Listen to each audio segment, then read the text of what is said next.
In the season where every minute matters, the good doctors Red Devils can't afford another slip-up. Marwan Kukash's demand in 2015 is simple: a place in the top 8 for the most talked-about team in the Super League.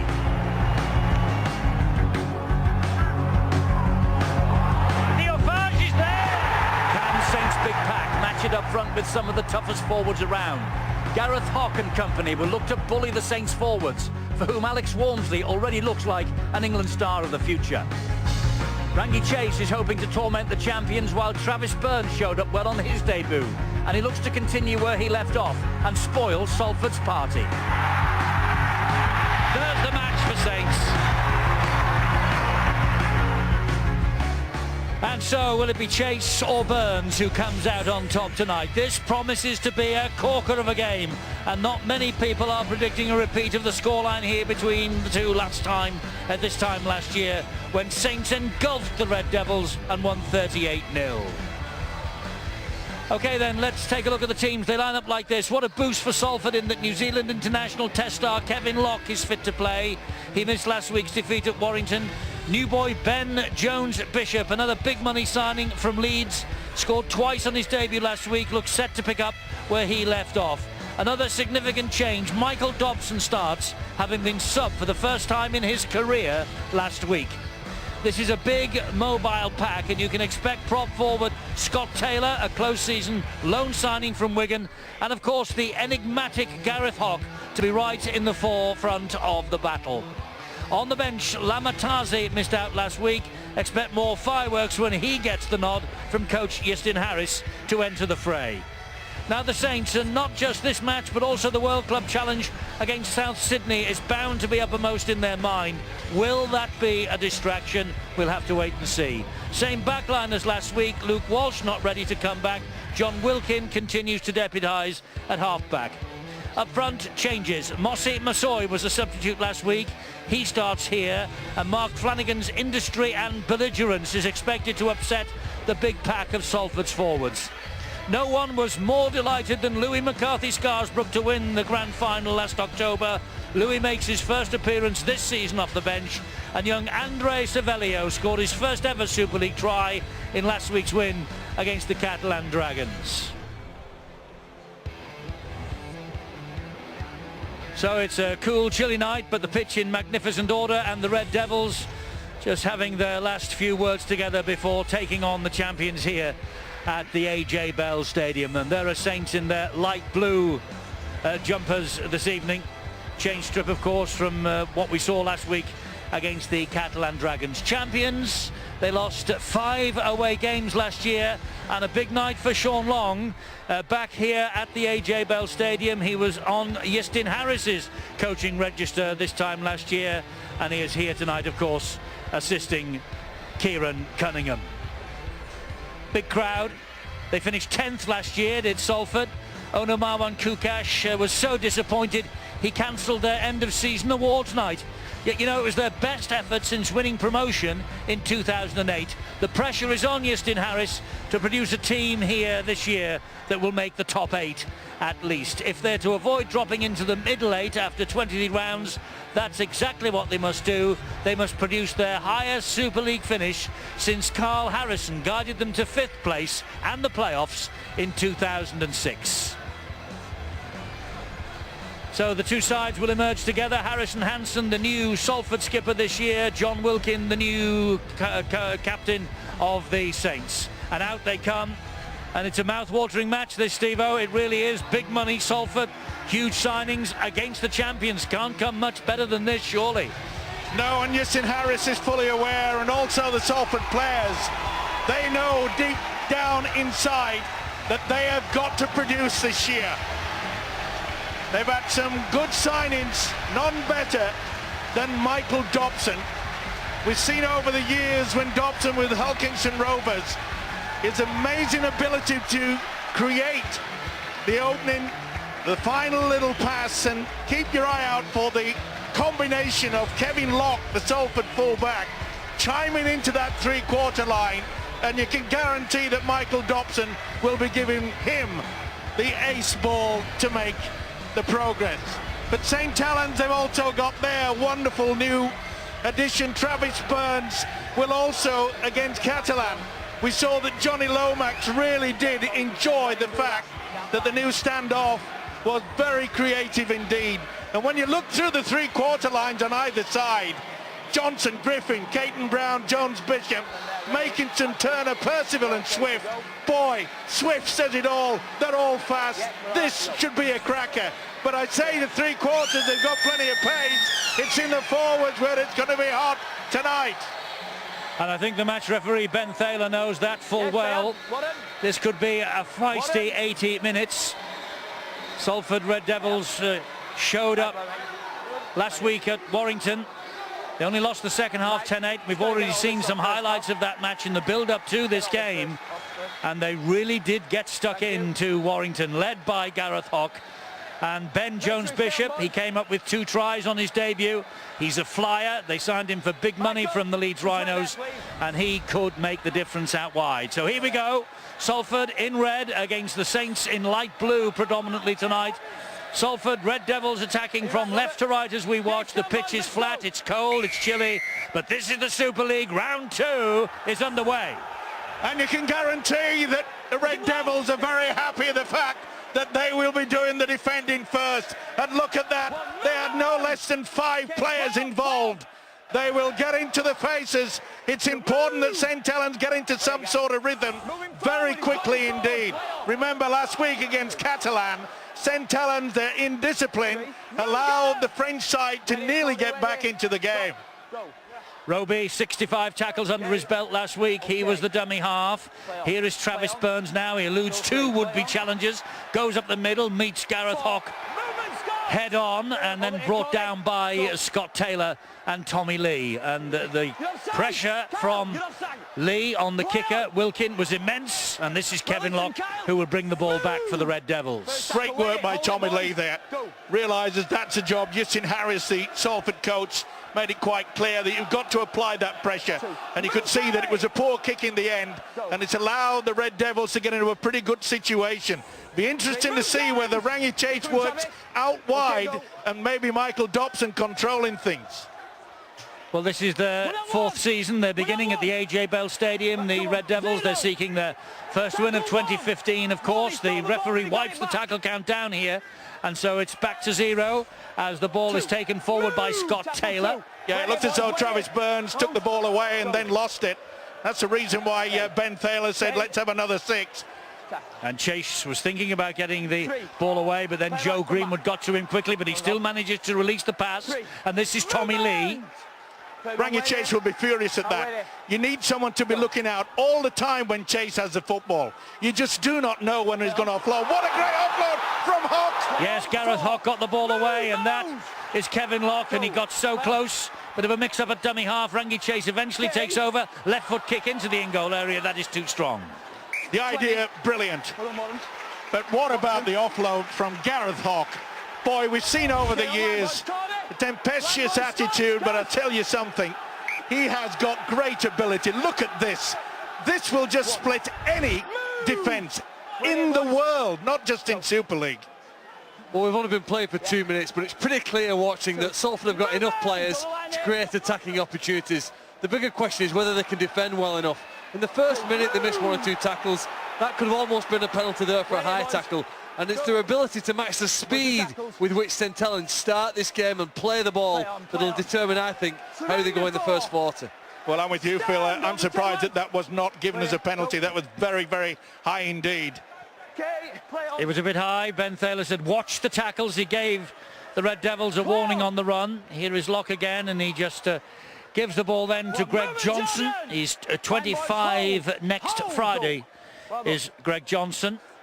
And now it's with Griffin. That's Josh Griffin, one of 3 Griffin brothers in the Salford camp. Darrell on the bench tonight. George is also here at the AJ Bell Stadium.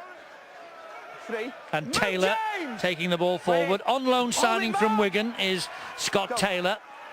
In the England training squad, you might remember early in 2014, his season just petered out a bit, so he's looking to almost reinvent himself here, the former Hull Kingston Rovers prop forward. Now Gareth Hock. Pretty good referee in there by Ben Thaler. The loose forward, Corey Patterson, tried to con him into thinking that he'd been pulled down just as he was about to play the ball. That's good pressure on Dobson. Dobson's kick straight into the arms of Tommy Makinson. Some ground for Makinson to make up, and he gets the ball forward 10 or 15 metres. Ben Jones-Bishop in there pretty quickly as well, and Corey Patterson is struggling with a bit of a knock. He's limping his way back into the defensive line here. Eddie, Corey Patterson was really impressive last week. Very combative, competitive, and John Wells used a beautiful expression to let the game breathe, and I think that the referee has come into this with the attitude, let the forwards sort one another out. There's some competitive, combative players on both sides. I think probably the aggression of the Salford side is a little bit higher, but they need to control that, and that's what Iestyn Harris alluded to. Barry McDermott with an English dictionary for dinner, I think, today. All the C's. More of thesaurus, I thought, Eddie. Wilkin gets the ball away to Lomax. He loses it forward there in the collision. It wasn't not a knock on. He got a boot to it before he did down. Oh, he's going to put the scrum down. No, he's given a penalty. He's given Salford a penalty because Salford were, St Helens rather, were ahead of the ball, I think. Is that right, Stuart? Yeah, that's what he's given for. He was knocked forward. The man who knocked it on was tackled, so he could never get in front of him. So he's penalised the players for being offside. Did well to get the boot in eventually, but you can see that there was quite a few of them. Joe Greenwood, I think, the man who was penalised. This is Rangi Chase now. He gives it to Gareth Hock. Another great offload from Hock to Chase again. Dobson spins it wide to Harrison Hansen. He was looking for a short ball and decided in the end to take the tackle. The first one, they've made 2 metres gain, and they're 40 metres away here from the St Helens line. Taylor again will trundle the ball forward for the men in red, the Red Devils of Salford. Tommy Lee. Lee then to Dobson. Dobson, well, he looked to get the ball away to Locke. He couldn't find him. He found Mason Caton Brown, and Caton Brown couldn't pick the ball up cleanly enough. Well, it's very rare to see that from Michael Dobson. Just a little bit over anxious. He was looking to see that Locke was coming through. He was a little bit late there. Just really good. Both teams. Let's just make sure holding the 10. Lost the plot slightly. Good opportunity, but in the opening 6 minutes, you sort of get this feeling that last season Salford promised a lot, didn't really achieve much, but I know it's only 6 minutes into this game, but they really have impressed me. Makinson taking the ball forward. Roby again is the dummy half. Here's Kyle Amor. Gets them almost to halfway. Marwan Kukash just popped his head into the studio just before kick-off. Had a word with Steve-O, and I asked if he fancied a drink. Steve-O took the large gin and tonic. I had a glass of water. You shouldn't tell lies on your birthday, Eddie. And this is a big error. Look, at this level, you can't take your eyes off the football. Steve-O, that's Gareth Hock right in the eye line of a Televate. He knows that Gareth Hock, another person that loves the physicality of the game. And I think it's a great move to put him in the middle, a middle unit player. Although he's got 13 on his back, he's playing at prop. That's a role he'd be very familiar with. Offloads already, we've seen a couple of them. Well, when you think about the fact that he is playing prop, it means that he doesn't have to do too much running out wide in defence, as he would do playing as a loose forward. He knows he can stay in the middle. We've already seen 2 wonderful offloads. I think he's a prop. That's it. End of story from here on in. Corey Patterson looks like he's shaken off that early injury. Lee gets the ball away to Chase. He gets it away to Dobson. And he found his skipper Hansen. There's Kieran Cunningham, the St Helens coach. Flying start for him last weekend as well, of course, not only for his team, but for his career as the new head coach at St Helens. Massive job coming into a team that begin the season as defending champions. And you got a rubber stamp from every St Helens supporter we spoke to on Boots and All last night in our feature about the two of them. They love him at St Helens. And they, of course, got a statue to him outside the ground. High kick here, though, from Dobson. Well claimed by Makinson. He was tackled in the air, though. Yeah, but it was a pressure kick, wasn't it, by Michael Dobson? That's the one thing that is expert. Oh, beautiful take, wasn't it? No doubt about it. Taken out by Harrison Hansen. Well, really got to him before any chance. I think Hansen was trying his best not to tackle him, but he just ended up underneath him. Yeah, you're right. Yeah, his hands down by his side. Pleading innocence. And it's going to be interesting to see how the half-backs today for Salford, Chase and Dobson, dovetail and fade in and out when one wants the dominant ball and he wants that pass. Will he get it or will it go to the other side? Rangi Chase have been, of course, has been at Salford, established himself. Michael Dobson trying to find his place in the team.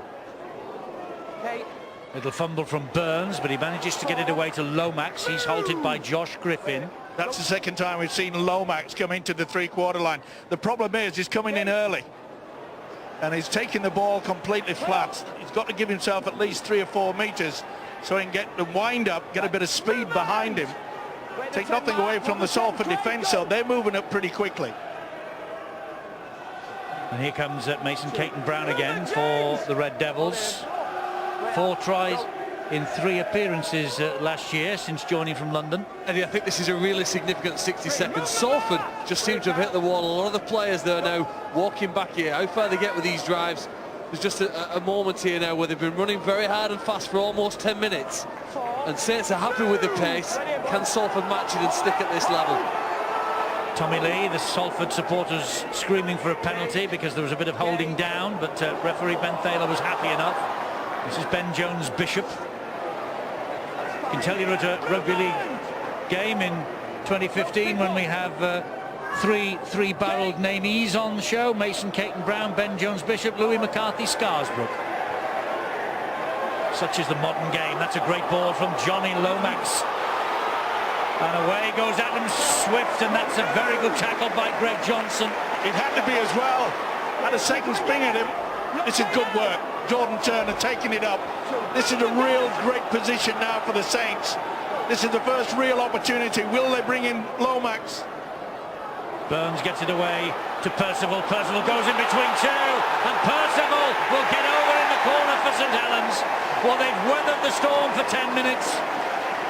They took everything that Salford could throw at them. And on his 30th St Helens appearance, 20-year-old Mark Percival over for the first try of the match.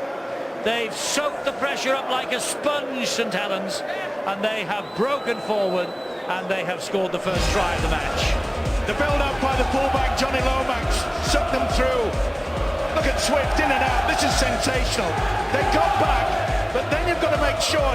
Johnson tried to slow them down, but the link was superb. Oh, this is outstanding stuff. You've got to go low. It was a nice fend-off, wasn't it? Percival opens the scoring. Tremendous stuff. Great ability. Well, Brian and John Wells, before the game, talked about how compressed the Salford defensive line was. And on that occasion, it was stretched over on their right, and then the ball went all the way over to the other side. And Percival, with a nice show and go, created a 2-on-1 with the winger, who had an impossible decision to make. And Percival, as he's done on many occasions, took the right option and dabs down for the first try. Well, Travis Burns lining up the conversion attempt here. They went with Percival last week, and they also went with Makinson, but it's Travis Burns tonight. Phil, you saw that try coming from what you were saying 60 seconds ago. Well, there's just an element of fatigue, I think, with 1 or 2 of the Salford players not moving as quickly as the Saints. And what the best sides do in football and rugby in this country is they sense when their opponents are on the knees. There was just a chance, and something. I mean, there was no communication between the St Helens players, but when they received that kick downfield, they knew there was an opportunity here to strike from deep, which they did. First down the left-hand side, then shifting the ball wide to the right. Mark Percival, well, he had a great game here almost 12 months ago when he scored 2 tries, and it looks as though this one started just as well. Travis Burns has missed with the kick, as you've probably seen, and the Saints have a 4-point lead. Well, St Harris perhaps be a little bit disappointed with the defensive effort by the centre, Mason Caton-Brown. He really should have gone low. He knew that. Percival fend-off was outstanding. And boy, what a start to the season this guy's having. Kyle Amort, but they're pushing him back. He's big and uncompromising. Well, in a season when every minute matters, you just cannot afford to lose your opening 2 games of the campaign. And St Helens know how important this game is to them, Super League-wise. So too does Salford.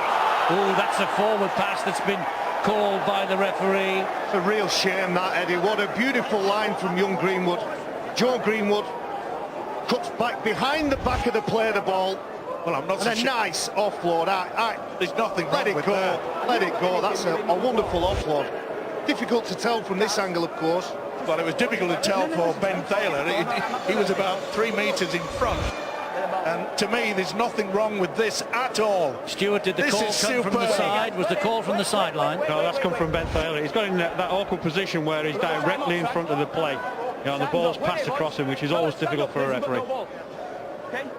Well, one error, and it can prove very, very costly because it looked as though they had the numbers, Saints, there. They were disappointed. Relief, of course, by Salford. They've got to steady things down a little bit. Harrison Hansen takes the ball forward. 5 tries last year, including a couple in the last 3 games of the campaign. And the double with Wigan, of course, in 2013. Well, the Reds need to find some quick to play the balls then. If you look at these collisions, it's brilliant technique by St Helens. 3 men in the tackle, controlling it out there. They're all back and set. When Salford play the ball, it's not with the speed with which the Saints do, and basically that does determine very often who wins the match. You're right, Phil, because the player that's been tackled, he really needs to come a little bit quicker than that. That'll be the knock-on. Nice little dummy runner. It was a delayed pass, just couldn't take it. Hansen knows how important that is, but you're certainly spot on, Phil, in regards to the fact that, you know, this Salford outfit, when they get they're submitting, but they're not wanting to get on with the game. They've got to get up a lot quicker. Mistake then from Harrison Hansen, the New Zealand and Samoan international. And Saints tried to come forward, but Salford seen to it that they don't, courtesy of Jordan Wong and Corey Patterson. Oh, there's a mistake from St Helens now. Jordan Turner putting the ball down and knock on. And it all comes about by just having a little bit of a look. And he knows it, does Turner. Just had a look at it. You could see that Griffin was coming right into his face. It's not easy, but at this level, they should be able to hold on to it. But for a side like Salford, who we know last season finished 10 places below St Helens, they need to start with some more confidence, and they get confidence by scoring points here. They won't get that many opportunities in this game to start 6th place, so close to St Helens try line. I do feel, Eddie, that they will have to take one of these. Lee gets the ball to Patterson. Looking to get away with that play. The ball looked a bit as though he may have lost control of it. Patterson had a year at Hull KR in 2013, back in Super League from the NRL. It was a big hit that. A big hit that on Rangi Chase. There's a first knock on, though, I think, by the Saints. Just not quite there with those. They're familiar. If you're a Wigan fan, you've seen those shapes time after time, and Salford working on that same formula. Have a player and an option at the front door. It goes out to the back door. Rangi Chase. Did that hit Saints' hand, Stuart? Yeah, knock on by Saints. It's Salford hidden feed. Joe Greenwood got the fingertip to it. Well, the utilisation of the dummy runner is pretty good. Another golden opportunity then for the Red Devils here. Harrison Hansen brought to ground by a Televay. Tommy Lee will play the ball. Here goes Corey Patterson again. And they're offside, St Helens, on their own line. The referee was screaming at them, telling them to get back. They didn't heed the call. So penalty to Salford, and pressure growing on this St Helens line. Scott Taylor will take the ball forward, and of course they are the posts that Saints are defending. Lee gets the ball back. Dobson with a long pass and a wasted ball out wide to Ben Jones-Bishop. Well, you can't afford to squander opportunities like that against St Helens. Well, and Dobson has just done exactly that. Well, he's furious, Eddie, because the winger should be where he should be, right out on the wing. Steve, I'm not sure they need to score. Obviously, they want to pour some points, but keep hold of the ball. Spend some time down here, make St Helens defend their own line, and Dobson can shake his head all he wants. I think that was a poor decision. Well, I'm not so sure. I reckon that Dobson realised if the winger had stayed in that position, which is way out on the wing. Oh, another great run. Great breakaway here once again by Joe Greenwood. What a game he's having. Yes, he's got St Helens to within 10 metres inside their own half. Let's get downstairs. Bill's got news on Corey Patterson. Yeah, he's been doing it tough this first half. Early on, he got a bang on the knee and was signalling frantically to the sidelines. The suggestion was that he was going to have to come off. He's managed to stay on the field, has run that one off. He now appears to have picked up a bang on his left shoulder, and his left arm is virtually useless at the moment. Fantastic ball finds Televay. He scored last week. He's looking to score 2 weeks on the run. And in the end, the Salford defence scrambles its way back and brings him down. But this is a golden opportunity for Saints to add to the tally here. And the ball across the front of the defence to Greenwood. Here is Turner, and Turner goes in for a second St Helens try against his former club, of course. 20th consecutive appearance for the Saints. Try last week, a try this week. 3 years at Salford. He's come back tonight and he's haunting them, and that's the second St Helens try. They lead by 8 points to 0, and the kick to come. Tremendous break by Joe Greenwood yet again. We mentioned the fact he's having a wow of a game. Watch this. Look how to get through it. Lovely little ball there and get straight. You can see that the defence was all over the job. Televay, too strong, and watch the difference. Right, get on with it. Get on with it. Get up with it.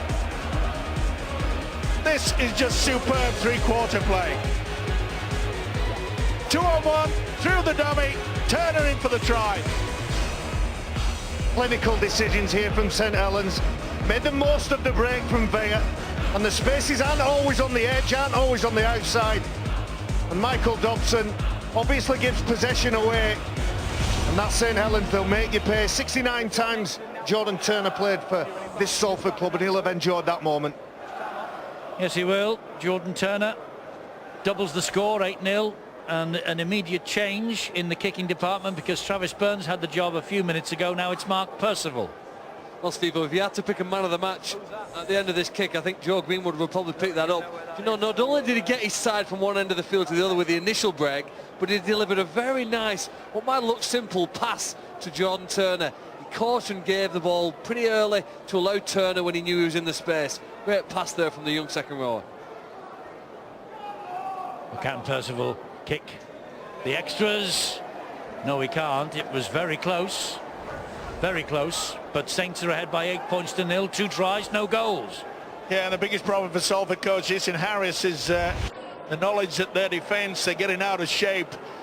Some are coming out of the line, others hanging back. You could see there quite clearly that there were 3 Salford players trying to get at one particular man. That leaves you with no option but to leave a huge gap, and Turner certainly found it.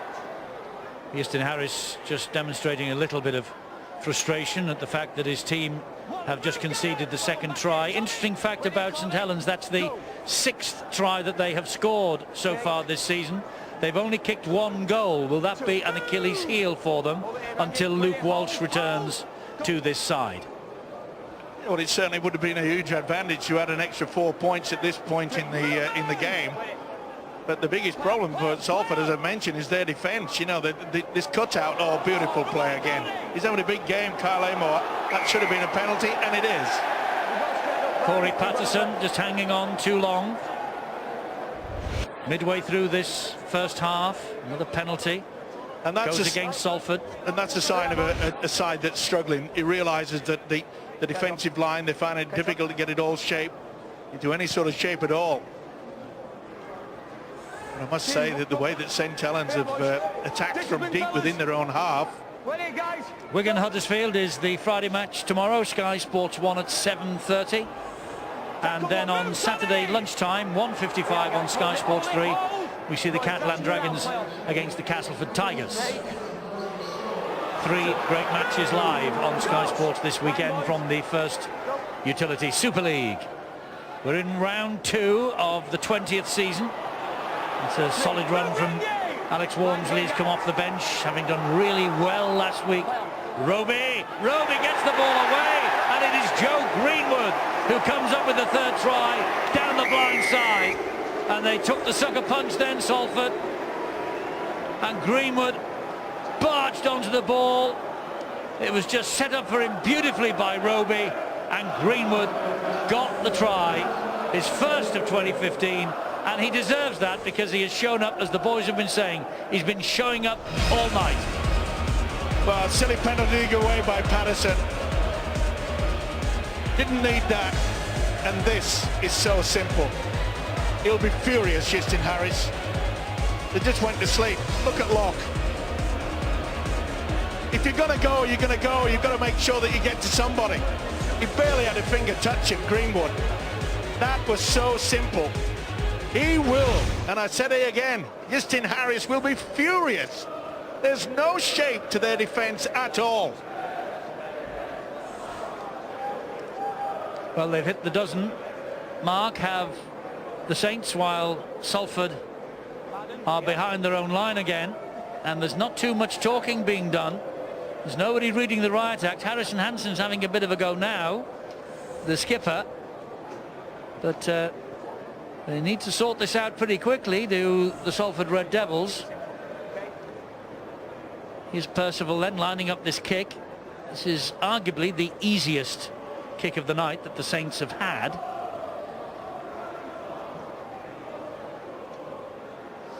It's a different start to the season of 2015 for Salford, who beat Wakefield and London at the start of last year. But they haven't beaten St Helens in 5 years, so they are in danger here of losing the first two for a fifth time in 6 seasons. And this time they add the extras. It's 14-0 to St Helens. Bill. Yeah, we thought he wasn't going to continue for much longer, and Corey Patterson has left the field. He started off with a bang on the knee, which he seemed to run off, but it looks as though it's the left shoulder that has caused Patterson to come off the field, and not just come off the field, he's gone straight down the tunnel, accompanied by the Salford Red Devils medical staff for an investigation of that injury. So that is a blow for the Red Devils. I think they've got another one in the offing, because Kevin Locke has had treatment. Of course, he missed the first game of the season with a groin injury. He's had treatment as well, and he is a bit susceptible, so they're keeping an eye on their fullback.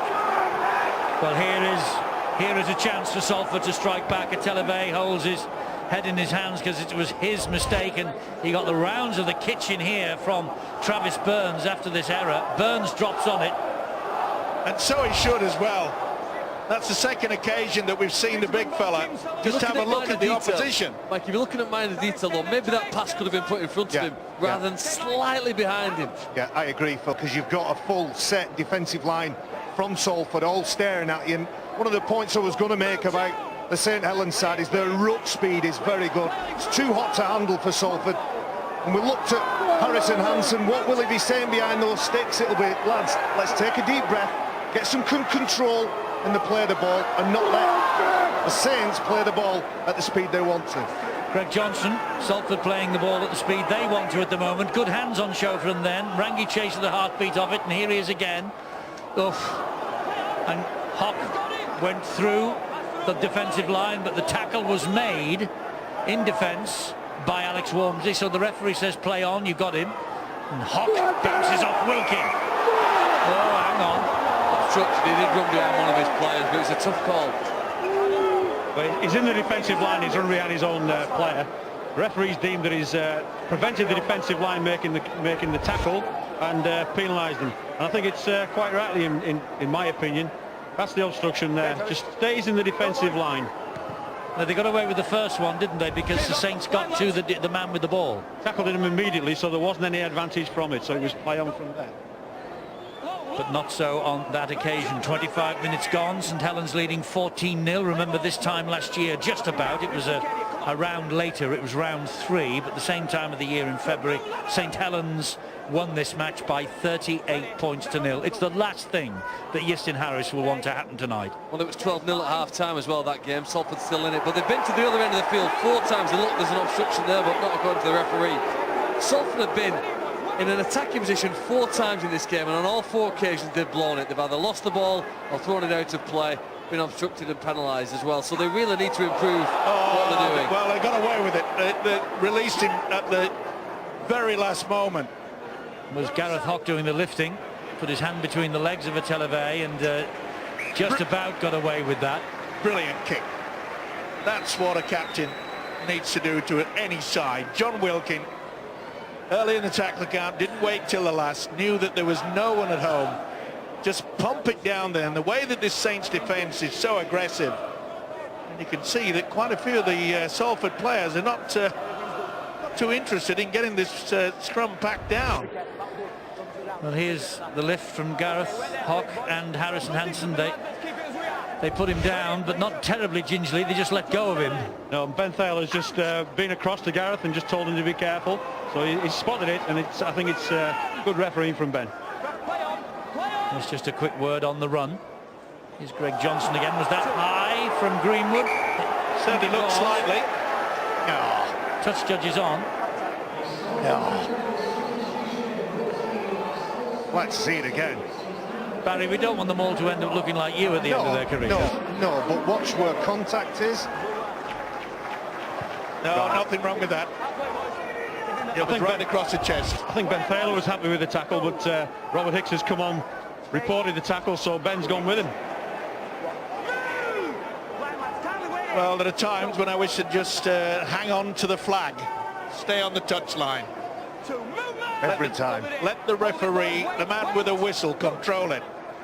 Barry just sitting there with the air of a man who was proved right by the pictures. Nice feeling, Eddie. It doesn't happen very often.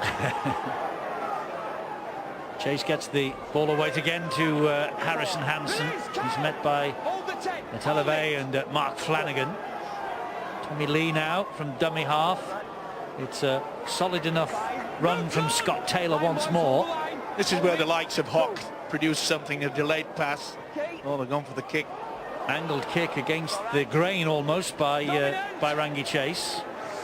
Gobbled up though by Tommy Makinson. Interesting to look at the combination of Rangi Chase and Michael Dobson, of course. You know, Dobson more of the creative player. Rangi Chase, well, at the times when I don't think Rangi knows what he's going to do. But we haven't seen anything individual from him as yet. What we've just seen here, though, Eddie, I think is 3 decent tackles from Salford. The first time, almost half an hour into this game, they've been able to contain St Helens. It's a big push here from them, and they need the kickers and the catchers, the catchers of this kick to be in a great position, and maybe they could build some momentum here now. There's 3 of them backfield, Ben Jones-Bishop in the middle, Lockout wide on the left. Where's the kick going to go? Is there going to be a kick? Is there going to be a kick? Because Saints are running it with Makinson. There's the kick into centre field. Bounces horribly but kindly for Ben Jones-Bishop, and he will come back on the return, and he's quick as Ben Jones-Bishop. Wow, what a try this is! What a try from Ben Jones-Bishop that is! 2 last week, 1 tonight, just what the doctor ordered this. And on 29 minutes, Ben Jones-Bishop gives Salford hope, because that's bang under the sticks, and this will reduce the deficit, you would think, by 6 points. Great take in the air by Ben Jones-Bishop, and he just cut through the defenders as if they weren't there, and to be frank, they weren't.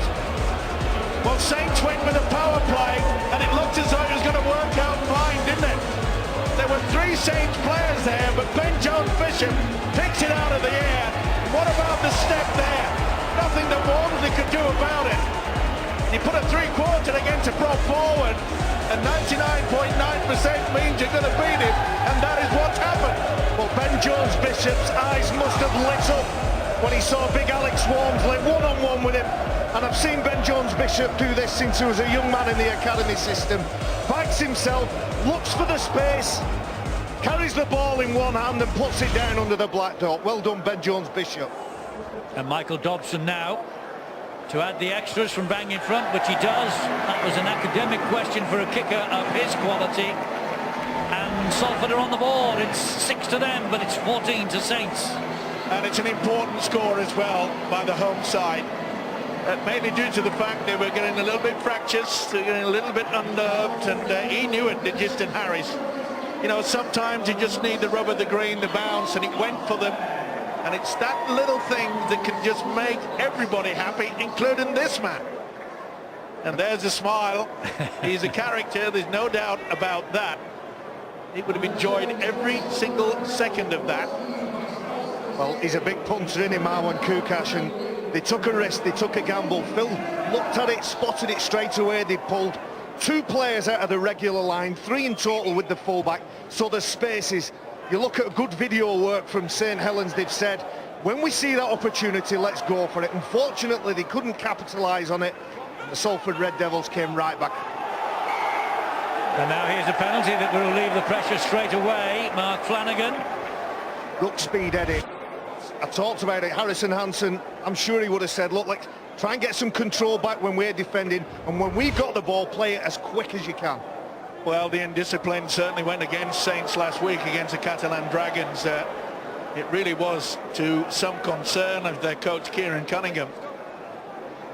I think it was seven penalties on the trot that they gave away, and you don't need indiscipline when you've got yourself to a commanding lead at 14-0. Okay, it's a beautiful individual try by Ben Jones-Bishop, but they can't just rest on their laurels, Saints. They know they've got to work hard on this one. And Steve-O, that's a big substitution for the Red Devils. They put Theo Fage down. You see him with the ball in his hand. He's trying to speed it up around those big fellas. The Amos, the Rovers, that done an incredible amount of work, will then have to be ultra alert when the young Frenchman gets the ball at dummy half. Theo Fage gets it away to Dobson. He throws it up into the air. It's claimed by Lomax. And Jones-Bishop and Fage in there quickly to bring him down. It's amazing, isn't it? You know, a couple of seasons ago, the youngster Johnny Lomax sometimes a little bit tentative when they got the high kick to him, but he's very confident. There's a problem for the big fella, Walmsley.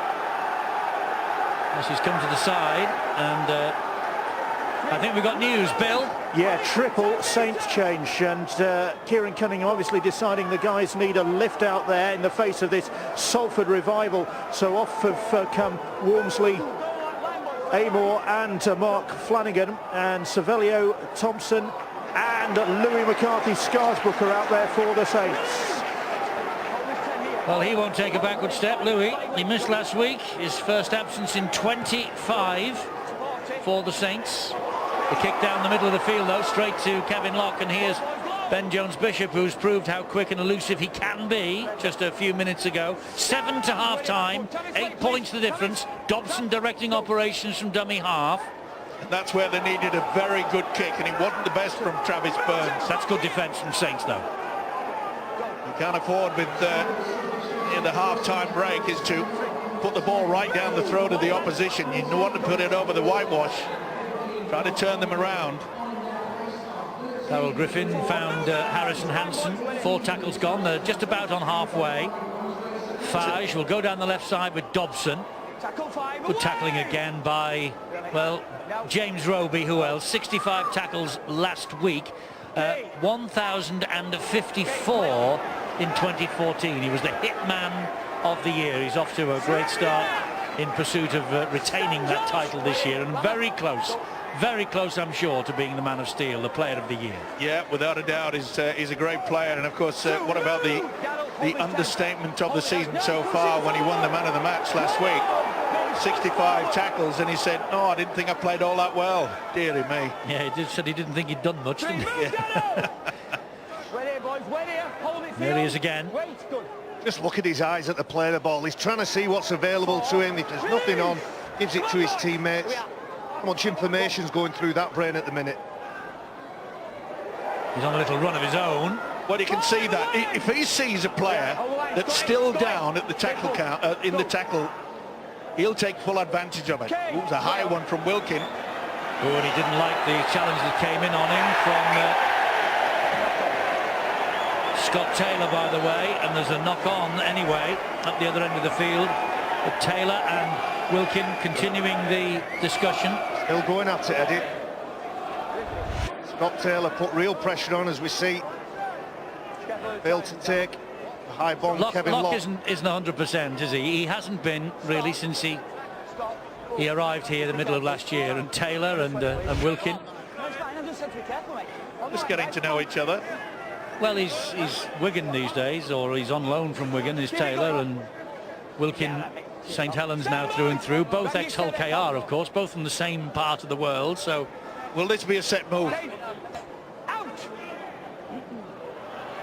Might be. Louis, McCarthy, Scarsbrook. Watch for the run around and watch for Lomax as you're getting out on that right-hand side. Savelio, who scored last week against the Catalan Dragons. Andre Savelio, only 19 years of age, on the bench again tonight. Plays the ball to Roby. Good ball to Vey. And Vey was almost over. The post pads did as much as the Salford defence to keep him out. Here is Wilkin.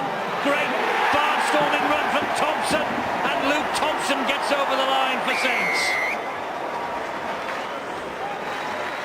Well, he's just on. It was that triple change by Kieran Cunningham. Luke Thompson, 19 years of age, smiling, is Sean Long alongside the head coach, Cunningham. And if things aren't going quite right, the coach's job is to change things around, and he has done with Savelio and Thompson and McCarthy-Scarsbrook thrown onto the field. They were at the heartbeat of that try. You can't afford to come up with errors like this. There was no pressure applied to him. His arms was going down when they should have been going up to nace it, and that is a good effort. Neat little pass. Wilkins says, take it, get out of the way. Tremendous stuff. And Young Walton's mistake is just a yard behind his defensive line. You see Rangi Chase in front of him. I'm a great admirer of young Luke Thompson. Very brave player. Takes that ball with his eyes open. He's got something to deal with. The shape of Walm in front of him. He's got to catch that ball, assess the situation, get rid of the defender and plonk the ball down. Does a great job, and he's got a big reputation, and I know that it's very well thought of at the Saints club. And he won a grand final as a teenager last year. There's not too many who can boast that in the 20th season of the Super League. And Percival here now to try and add 2 more points to the total. 3 from 3 goals in that grand final. He missed with his only kick last week. He's kicked 1 tonight. Will he make it 2? Yes, he will. And St Helens back in control. The lead is 14 points now. Salford 6, Saints 20. Well, we're looking forward to well, a pretty good season from the way that Salford had bought well. Certainly the addition of Michael Dobson to steer them around the park, but Keep it going, boys. it's when it's in attack that you can all be smiles, but it's in defence that will certainly get you anywhere near a grand final. In the defence is just as important, and I'm afraid that Salford have fallen down in that department. 2.5 minutes to half-time. St Helens back in control. Louis McCarthy-Scarsbrook driving it forward. Wait a mate. Hold it here. Hold Theo. Theo, wait. Go. Roby at Telavey, straight at Michael Dobson. Hold the line, boys. Wait. Needed a bit of help. The help came from Mason Caton Brown. As the try scorer, the recent try scorer, Luke Thompson, he goes down. And it's a knock-on by Luke Thompson. He disputes the decision by Ben Thaler, but has to accept it in the end. Somebody else, boys. Yeah, just seemed to lose control. Time's off. Seemed to be a bit of weight on the arm. No, it wasn't helped. No, he just lost it. Or did he? Yeah, he's lost possession of that. He's got it back eventually, but it's gone against the Salford player, so that's a knock-on. Okay, Michael. So a chance for Salford Red Devils just before half-time to try and get back into contention once again. They've got to try a little bit round to play the ball area. They're trying to get it out wide too much. This is where we saw early in the piece where Gareth Hawk was coming first receiver and then offloading. We haven't seen it since.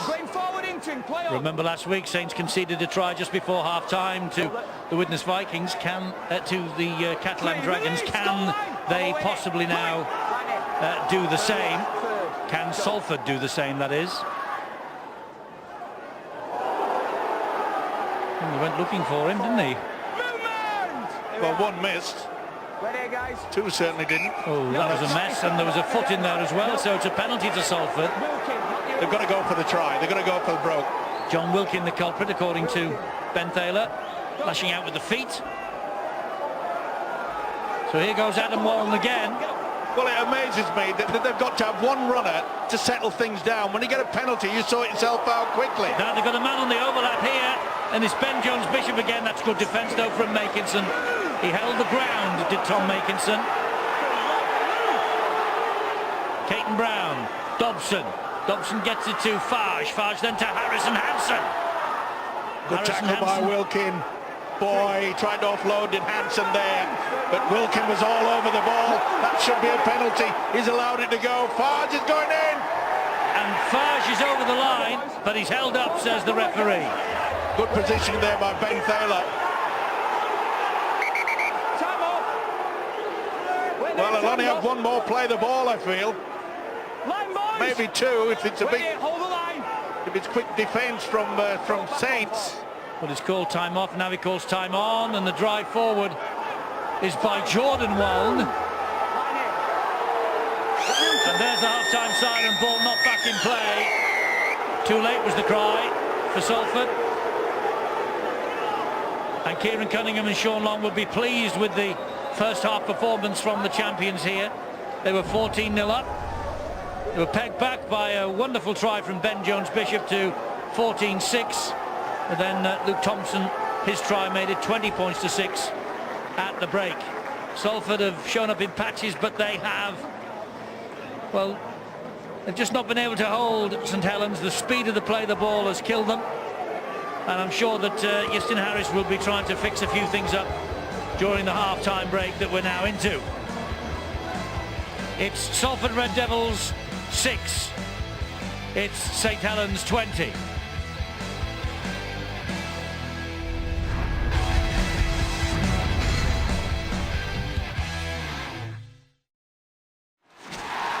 Ladbrokes.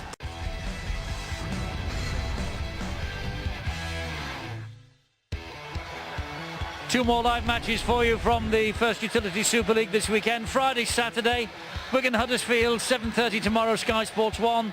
At lunchtime, 1:55 Saturday, Sky Sports 3, the Catalan Dragons and Castleford.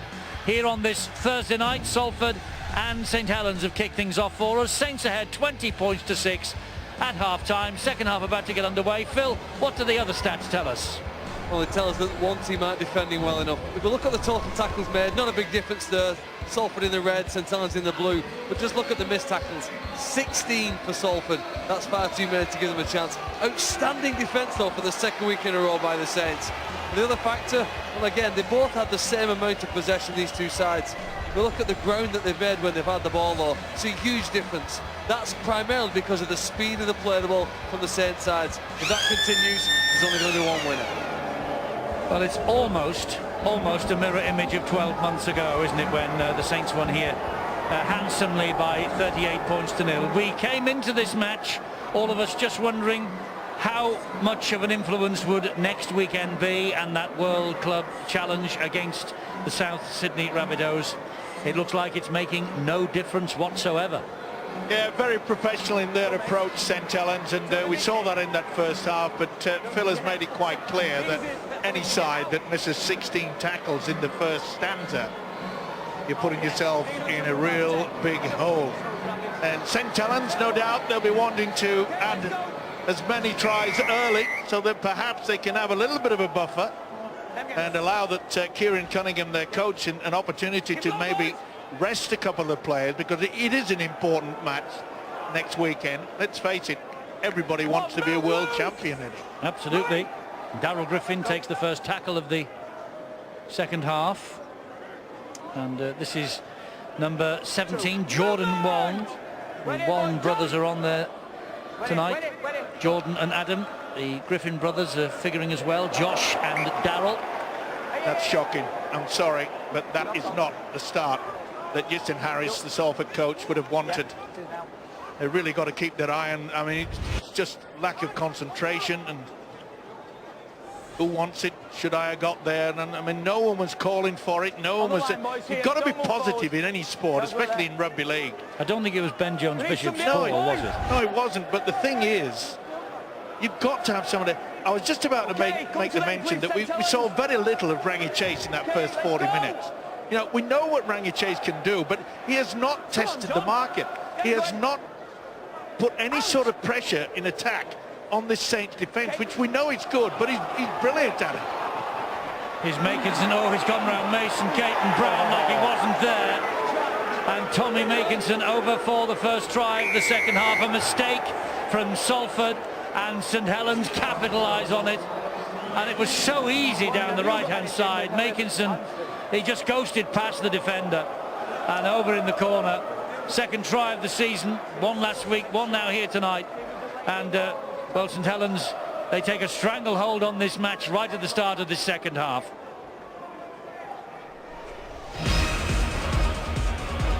Shocking pass. Should have got it. Not alert enough. And this, again, is poor defence. You had two men going inside. Caden Brown, he was at the side of Michael Dobson. They're there together, you just create the overlap. And this guy knows how to score. Brilliant stuff. Well, that's a quality finish from a quality player. We're going to change the terminology of rugby league and call that particular play utilising the Makinson technique. Getting the ball up, levitating in the air, plonking it down. Wow, levitating in the air. Terminology, these are... Wow. Everyone needs an ology, and Barry's discovered one tonight. As I said, he swallowed the thesaurus, that is for sure. The what? The what? You need to look at the dictionary. He probably thinks it's from the planet of the apes. Now then, can Percival add the extras? Wonderful try from Makinson. He's not too far away, but just in front of the posts. So first blood, second half to the Saints, 24-6. And it's an alarming fact for Iestyn Harris just how easily St Helens scored that try. And that's not the start that Iestyn would have wanted. No, I'm afraid that when you get the likes of centre, Mason Caden Brown mixing up with the halfback Michael Dobson, they were virtually at the side of each other when it should have been man-on-man marking. Take nothing away from Makinson's finish, which, as Barry's mentioned, he's making a trademark, isn't it? He knows how to dive and levitate. You know, if you read about the psychology of champions, one word sometimes appears common to all of them, and it's grit. The ability to hang on and develop and work hard through the tough times. This is a difficult period here now for Salford. They might not come back to win this game, but I think we're going to see here with an attempted 40-20 kick, just the character here now that Salford have developed. 12 months ago, Eddie, they couldn't compete. Travis Burns may have just tweaked a hamstring injury there. As he I think there was a collision after the kick. I think he jarred his thigh on the attempted charge down from Adam Waln.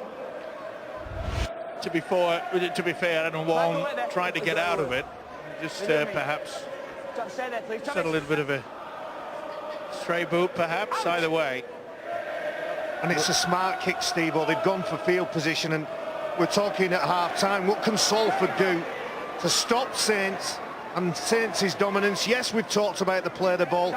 Yes, we've talked about the ruck speed, but I think it's field position. They need to get away from their own line. Then if they do make a mistake like they did in the lead up to the last try, it's not going to cost them points automatically. Let's get down to Bill, half-time news. Well, Iestyn Harris was hoping for a more positive start for his side to this second half. And the key word for the Salford Red Devils at half-time was composure, because they got themselves into some very promising positions in that first 40 minutes, but didn't have the calmness or the mythology to really exploit it, or the composure. Well, if they can get themselves into Saints territory, then they still feel as though they could trouble the Saints defence, although Kieran Cunningham and his coaching team very pleased with the defensive effort from their side in that first 40 minutes. They put themselves under a bit of pressure at times, the amount of ball they dropped. They're looking to make a better job of it in the second 40. Well, that'll be the turnover, and there is Kieran Cunningham. So being very, very happy indeed with the build-up, especially their ability, which we've seen for so many years at St Helens, how they can attack from deep within their own half. It's an amazing run of the St Helens side, especially this guy who's what a leader. Gets into the dummy half position, gets through a ton of work. Interesting, the two coaches that we've got on show here tonight, Cunningham and Harris. 20 years ago, they were bright young things in this game that helped Wales to a magical run in the 1995 World Cup. They gave as good as they got against England at Old Trafford in the semi-final, and 5 years later, both in the side that got to another semi-final against Australia at Huddersfield. But here they are tonight at 38 years of age, head to head, as first-time head coaches. Well, not the best pass there from Johnny Lomax. You couldn't blame Jordan Turner on this occasion. You could see that Turner had gone. He had to reach behind for it. Josh, let's build in the tempo. Just lack of concentration. Just not seeing where the man has positioned himself. Justin Harris, of course, Welsh head coach in the past, and he also had charge of the Celtic Crusaders as well, didn't he? But this is the big time for him at Salford, and certainly the big time for Kieran at St Helens as champions. Certainly is, but I keep mentioning it, but Salford's got to come up with something different, and that man has got to be Rangi Chase. Here's Dobson. And there is Chase. Just delayed, and nothing on for him, so he took the tackle from Greenwood and Roby. It's a solid Saints defence, this. They're in good fettle ahead of next week and the World Club Challenge.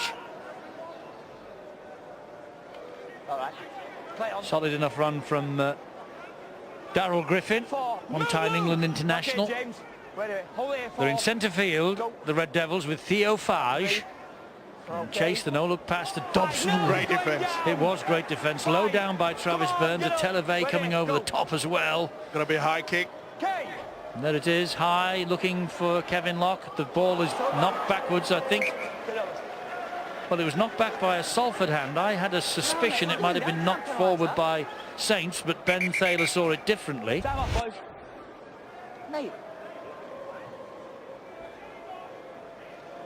I think he might have got it right, Ben. Well, there's just a lot of hope, isn't there, at the end of the sets for St Helens. They're putting the ball high in the air and hoping for the best. Yeah, it was Kevin Locke that certainly got the hand to it, knocked it back. Was it knocked backwards? Yeah, Locke. But it was on the last tackle, Eddie. Well, last year, only the two relegated teams in Wakefield scored less tries than Salford. From what we've seen here in the 50 minutes, it doesn't appear that their attack yet really has got to click. They passed the ball wide a few minutes ago, Steve-O, and you saw Rangi Chase with the ball in his hands, but none of his teammates seem to be certain of which position on the field or which hole in the defensive line they were running into. So there's still a lot of learning got to take place here with both their attack and a massive amount of improvement with the defence. There seems to be a problem here with the jaw for Mark Percival, just having a check on him. Seems like he's okay. They want all the hands on deck next week and for the remainder of this match. In many ways, this is as equally important to them, with bearing in mind the 23 rounds before we get into the middle eights.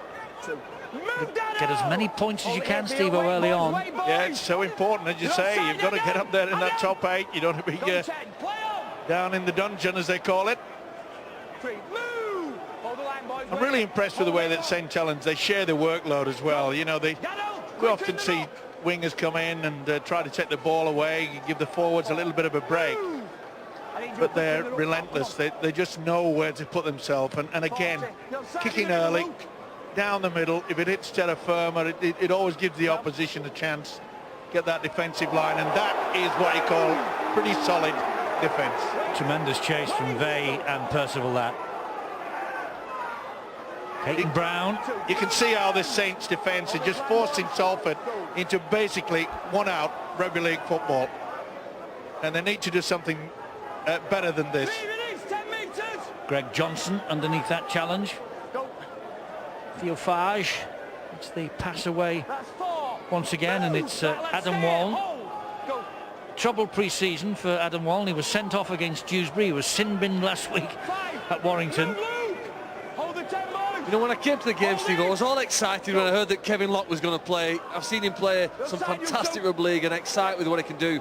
We haven't seen him get involved enough in this. There's another error here, and Salford are going to get the ball. There's still enough time for them to win this game. They obviously need to score 6 points soon and re-energise themselves. There's a mistake here by Swift. A second high kick comes down. Rangi Chase trying his best.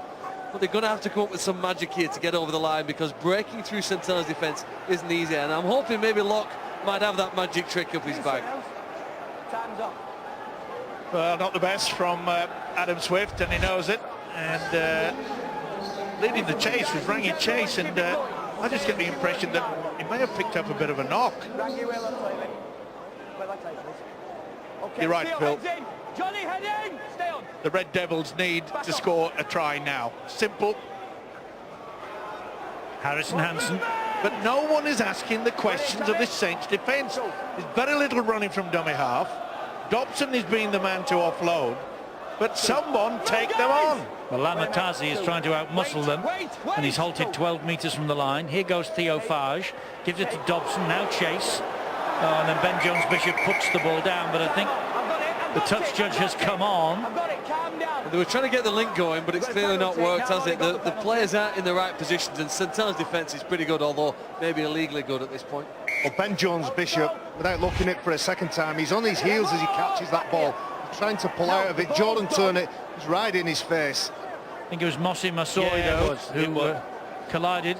Was it a shoulder charge? Is that what they've ruled? I think they ruled a late challenge on that rather than a shoulder charge after he's passed the ball. Yeah, it was a big fella. Mossy Masoi, you'll see him coming. There it is. Far too late. Well, it's a chance for Salford then, because look where they are now, so close to that St Helens line, and Theo Fage waits at dummy half as Lamatazi plays it to him. There is Michael Dobson. This is Harrison Hansen. That's an important tackle. Very important tackle by Travis Burns, but Saints are offside. Offside out wide. Another penalty. What do we say? Penalty, try. Well, look at Burns. Burns is offside again. Nearly me. He nearly played the ball from Salford then. Adam Wallen with the hand in the face of the Saints defender. They're back where they started. Theo Fage goes for it. Held up short. I think he's going upstairs. Well, I don't think he's got it down. I've got no try. Stevie's grounded the ball, please. So they just want to check whether he's grounded the ball, and Phil Bentham on the right of his screen, Steve Ganson on the left will just check this out. If they can see that the ball is on the ground, they have the ability, they have the right to change the decision. That's right. The referee sent it up as a no try, so they have to see whether they agree with him. And they have to universally agree, don't they, Stuart? Yes, they make their own decision, and we then go on the majority decision with the referee's decision counting as one. And I think it's fairly obvious from what we've seen so far that ball's not on the ground. So I think Ben Thaler's original decision will stand on this. That's his view. That's Ben Thaler's view we're looking at here. That's with the ref cam. And I think you'll see that you can't actually see the ball from where he's looking, so he's within his rights really to just check that he hasn't gone underneath the players. It's great work by Lomax. He's got right underneath him, and there's no way in the world that the hooker can get that ball down. Well, they were caught out by Elwar Pelissier on a similar player, weren't they, last week? He just crashed over when he tapped the ball and went. Here they're now back 10 more metres, but they need a magic play from somebody here with a red shirt on. Yeah, so there is no try, and the tackle count resumes 10 metres from where he was held up. And Darrell Griffin, he's tried to offload that. Roby gave it him back. Roby did give it him back. Theo Fage again. Standing start for Taze. Well, once again, it looks as though Salford's going to have to rely on the kick to come up with some points. Either that or brute force and ignorance. And what on earth was that? I don't think that Darrell Griffin knew that was coming at him. I think he was planning to be the dummy runner. And went straight into his chest. Do you know what every dummy runner should do? Be a dummy runner. No. Think he's going to get the ball. That's the best way to become a dummy runner. We've got Gareth Hocker in trouble here, I think. I think he's used his knee on the player. Yeah, just a bit. Atkinson got it in the face off the knee of Gareth Hock. He's such a great player, and John Wilkin is obviously leading the protest. I mean, he's such a great player, Gareth Hock, but he tends to do things like that, doesn't he? Yeah, silly. And it's unjustifiable. It really is. And that's an indication of the place that Salford are in at the minute. They can't seem to get a break, and the frustration etched all over the face of Gareth Hock. It's got to be a worthy yellow card, that. It has to be. It has when you see it in slow motion. I'm not sure how much of a view the referee Ben Thaler's had. Contact is, but I'm going in with his knees. That's what the penalty. Well, surely he'll put this on report. Yes, he has. Back in. John. But to the credit, he's got so much talent. He has, and he proved that in the first half early with the offloads and everything else. We saw a couple last week at Warrington. If it's worth a yellow, if it's worth a penalty for dropping the knees on, then it's got to be worth a yellow card. Well, the yellow card's in for that sort of thing this year. I think it would have been very appropriate for that to be a yellow card. But if I read Ben rightly with what he said, the referee, he said he wasn't sure where the contact was, but there was a use of the knees, and that's why he's given the penalty. If he saw the knees going, if he didn't know where he hit him. Well, if that's the information he's dealing with, then it's probably a fair enough decision. But the yellow card should be used for situations like that now. Well, I don't think we'll hear the end of that. Which part of the body is it okay to go with the knees in on? I don't know. I was just thinking exactly that when I said it. I've no idea. Wilkin hoists the high kick. I think the referee's called Saints offside here. The ball's bounced horribly. The ball has bounced again. St Helens have touched down, courtesy of Percival. He's going to go upstairs with this. I heard him shout, "You two are offside." I don't know which two he was talking about, Ben Taylor. There's a whole host of things to sort out. He's given the try. That was the last. Well, again, we see Salford. Could be the second try this for Percival if it's given. Make a right mess of it. Well, the interesting thing on this, Robert Hicks on the far side has voted for no try, saying that Saints players were in front of the kicker. So it'll be interesting to see how this goes. Well, we've got players on the left-hand side that are offside, but all the ones on the right are onside. Who chases? Well, they're all onside. No one's within the 10. That's play on from there. Still onside. And that's a knock on by Salford, or a knock back by Salford. Video referees just checking these players. Probably checking a challenge. There's no interference there. Play on from here. This is TRY time. What a shocking attempt there. Ben Jones Bishop has missed it. So that ball's gone back. There's no interference. Is the ball grounded? That's try time. That's a try. Well, it's grounded. Caton Brown lost it. No question of that. The try's been given. He has to see something, or they have to see something to overturn it. And nothing there to overturn it. So Percival gets his second try of the match. And a right schmozzle at the back for Salford. And the second try for Mark Percival.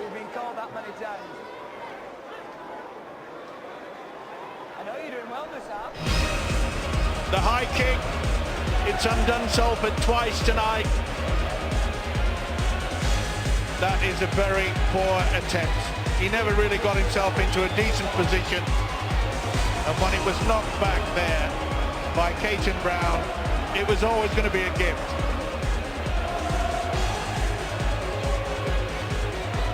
A shambles in the end from Salford. 2 tries last year in the victory here for Mark Percival, as you can see on the screen, and 2 tries here tonight and 2 goals so far. Will this be his third?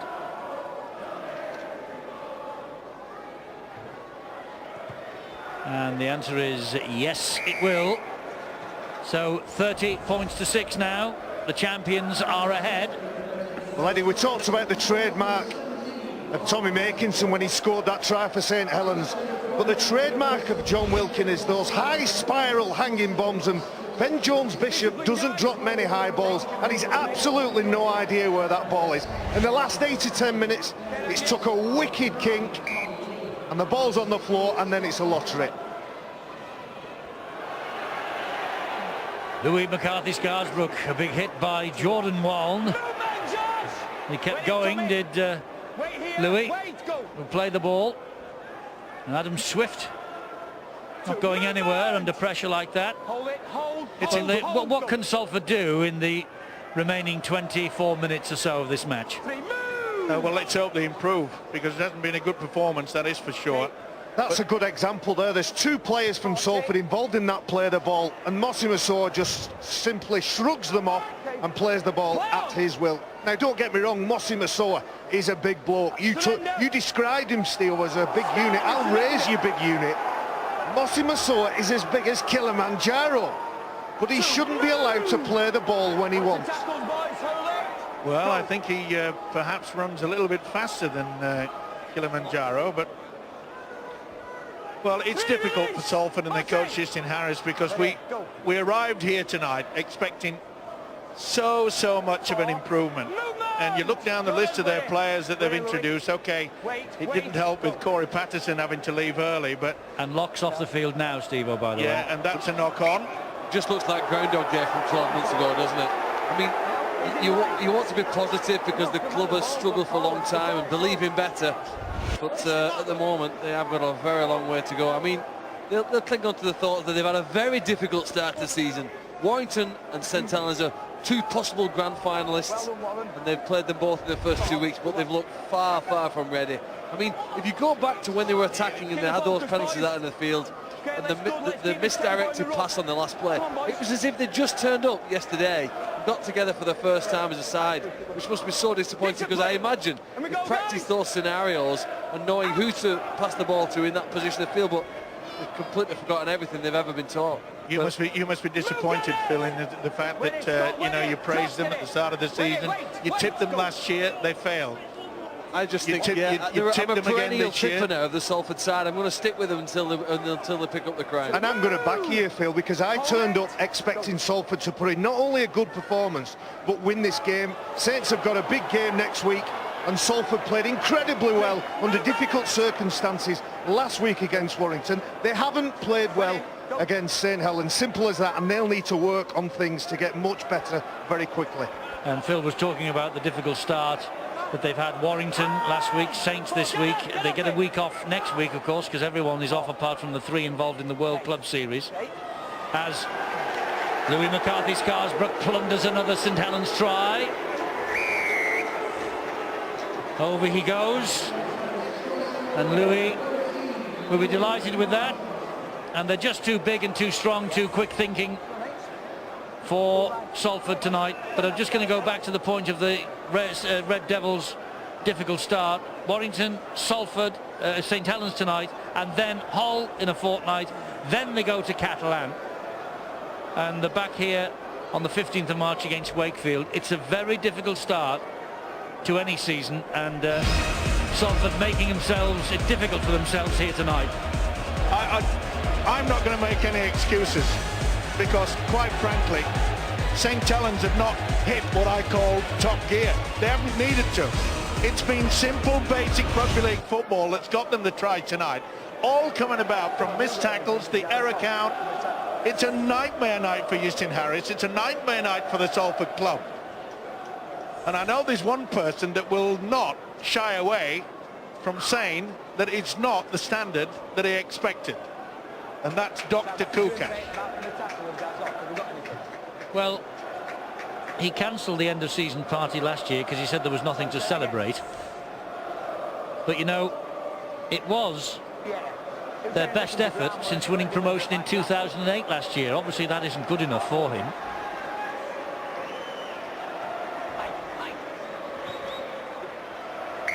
First of all, that's the extras. The scoreline doesn't look pretty from a Salford point of view. 36-6.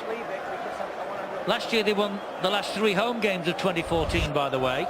5 of the last 6. The last home defeat was last July to the Leeds Rhinos until tonight. Well, as we watch the replay of that obviously Louis McCarthy Scarsbrook's delighted with those 4 points, but the shape that St Helens had out wide was incredible. But the Salford defenders were like bees round a honeypot, all watching the ball, and it was a wonderful front door pass that Louis McCarthy Scarsbrook, he catches that ball, he's past the gain line, through the defensive line, and simply just has to put the ball down. And he plonked the ball over the line, and for the time being, that's the last we're going to see of Louis McCarthy Scarsbrook. Bill.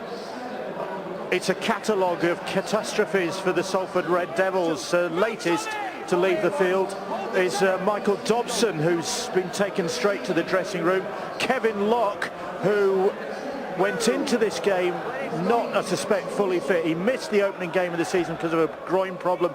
They brought him in tonight for his first of the season. He was being treated very early on. I wonder whether that was just a continuance of the injury that kept him out last week. He is off the field, and of course Corey Patterson picked up a knee injury. He has been off since before half-time with, as it turns out as well, a shoulder problem. So this is going from bad to worse on a night when they hope for so much, Salford. They've lost 3 key players. Mind you, Saints will be worried now. A man down for them. Yes, Mossy Masoi. Heavy challenge. Two bodies on top of him. And the knee in the face again, twice for his troubles. Yeah, just a minute, mate. Yeah, I won't know. Come in. Mossy getting his first start tonight. Sub last week. Time's off. Get it. Last absence was 12 months ago against Salford here. And the Saints won easily. And it's surely not another knee. Well, it's that this time from Gareth Hock, and then the knees again in the face. I think the touch judge on the far side has seen it, and I think that Ben Thaler has seen plenty of it as well. So he might be in a bit of bother here, Gareth Hock. Rob, come in, please. He's already on report, remember, for the earlier incident with the knees. The second time he's done this. Well, surely this is an opportunity for the yellow card. Second time. Well, he's going to the pocket. What colour will it be? Twice you've done that now. Going in the bin. He's in the bin. The red came out first. I thought it was going to be worse for Gareth Hock than it is. And that will do his defence no good at all next week if he is called up before the disciplinary committee. Yeah, the tackle was already completed. He didn't have to go in and swing it around there. Silly play. And now It's as if he wanted to come off. they're down to 12, and you know, this is a team game, and you've got to be responsible. You've got to be responsible and make sure that you keep 13 players on the field of play. Well, Saints have got 13 on, and Kyle Amor is one of them. Here's another penalty. Right, hold on, cool it down. Well, they are as frustrated, I'm sure, as their own supporters, the Salford Red Devils players, but they have to be better than this. Yeah, they're losing the plot completely. There's a wide belief in the modern game that you show your toughness and your steel by absorbing everything that's thrown at you. How much you can take equates to how tough you are, and Saints have been very good at that tonight. But grabbing hair like that, okay, I mean, that's kid stuff. And all Amor does, he accepts the penalty, gets ready to do his job and cart the ball up the next time. Yeah, because he's a professional. You can't say that about many of them. That is simple. And there's another try for the Saints. They seem to be scoring at will, do St Helens. And it was Greenwood again for his second try of the match. So Salford are falling apart and Saints are taking full and complete advantage. The simplicity of the try. And again, pulling the hair. Why? And right in front of the referee, that's his view of it. And to me, he should have gone. You know, you can't afford to be doing that at a professional level. He should have got the yellow card as well.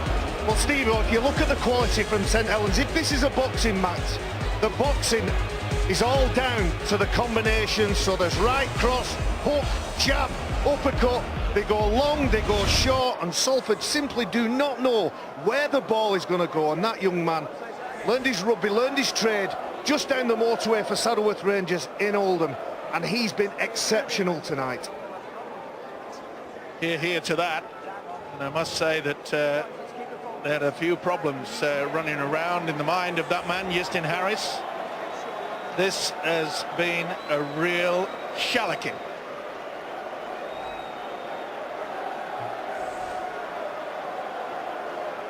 So Percival to try and add 2 more points to that St Helens total.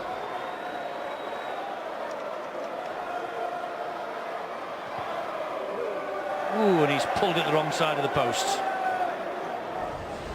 But they've hit the 40. Salford 6, Saints 40. Well, the closeness of the scorelines last weekend was the feature of the opening round.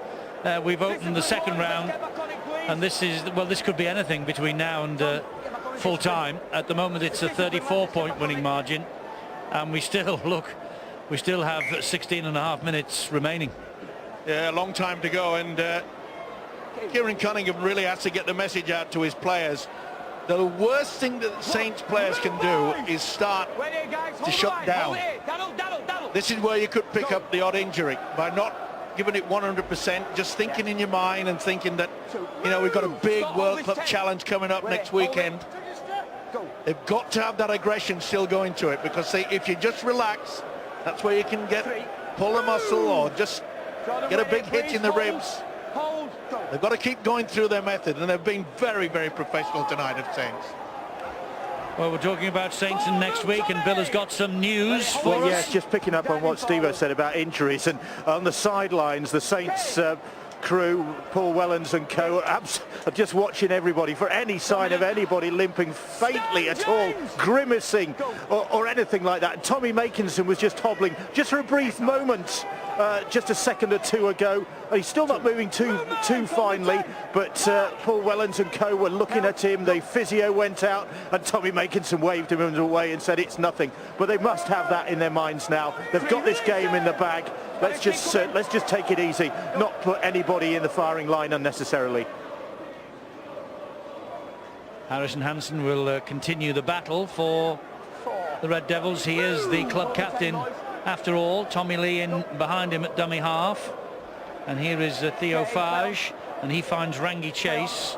Oh, he almost got the ball away, and he did get the ball away to John Wilkin. And Wilkin says, well, I'm maybe not as quick as Adam Swift, so let's give the youngster a go down that touchline. He does well to hold his legs up as he was being slid towards the sideline. Here is Jordan Turner.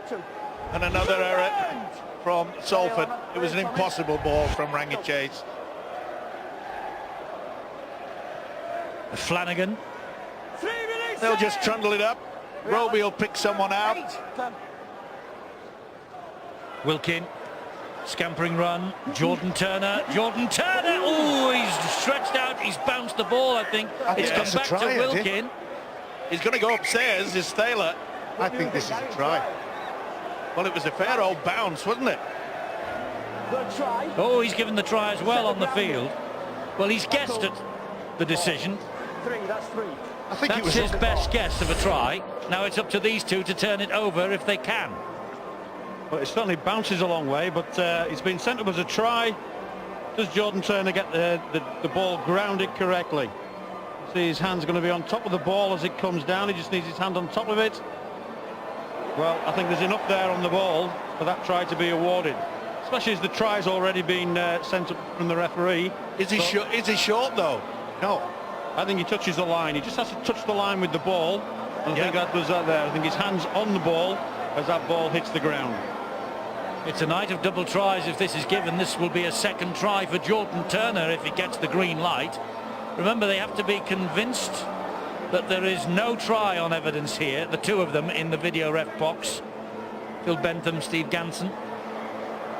Well, I've not seen anything to say that it's definitely not a try, and you know they have to have conclusive proof that no try is being given. The referee's awarded the try already, or in his view it's a try, and there's part of the hand on the ball there as it goes down. I think that's good enough.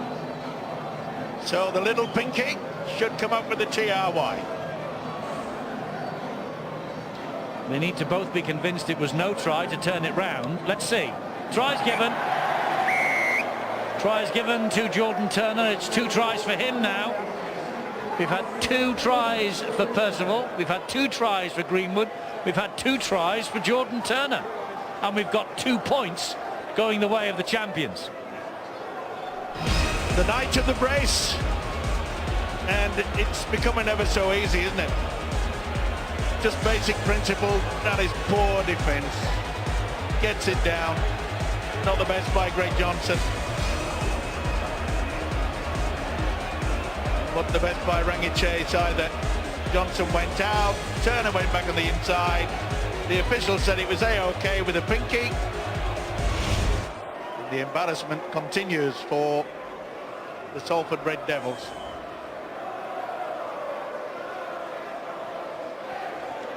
Well, they struggled to cope, Salford, when they had 13 defenders. With 12 they've even got less chance, haven't they? St Helens are making a really good habit though, starting seasons well. Remember the beginning of last year, convincing win. It was a great kick there from the side out wide by Mark Percival. But a great win to start last season when they went to Warrington. We saw them impressive last week against Catalan. This will be their second win. You know, was it 8 wins in a row to begin last season? A fantastic start. Their pre-season training seems pretty impressive. It's well planned and it's working for them at present. Well, Phil Kieran Cunningham talked after the match. He said, good teams win ugly, and you see Marwan Kukash, he's seen enough to go inside, get warm, gather his thoughts and think about where he thinks his side should go. Guessing Harris has got a big job with Salford to get them back into the right mindset for next week, or the week after, should I say. But I'll finish my point. Kieran Cunningham said they won ugly last week. Well, they've been absolutely outstanding tonight.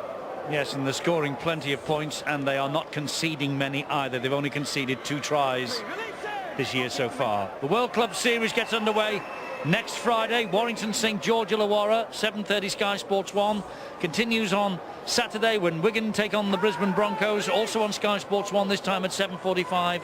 And on the Sunday, who will be kings of the world, Saints or Souths? 6:45 Sky Sports 1, you can find out. All 3 matches from the World Club Series 2015, the expanded World Club Series, is live right here. More St Helens news, Bill. Yeah, they really are being very, very careful. Travis Burns, the latest player to come on. Nathan Mill, the Saints physio, really is working overtime, keeping an eye on everybody, because they just want to keep everybody wrapped up in cotton wool now.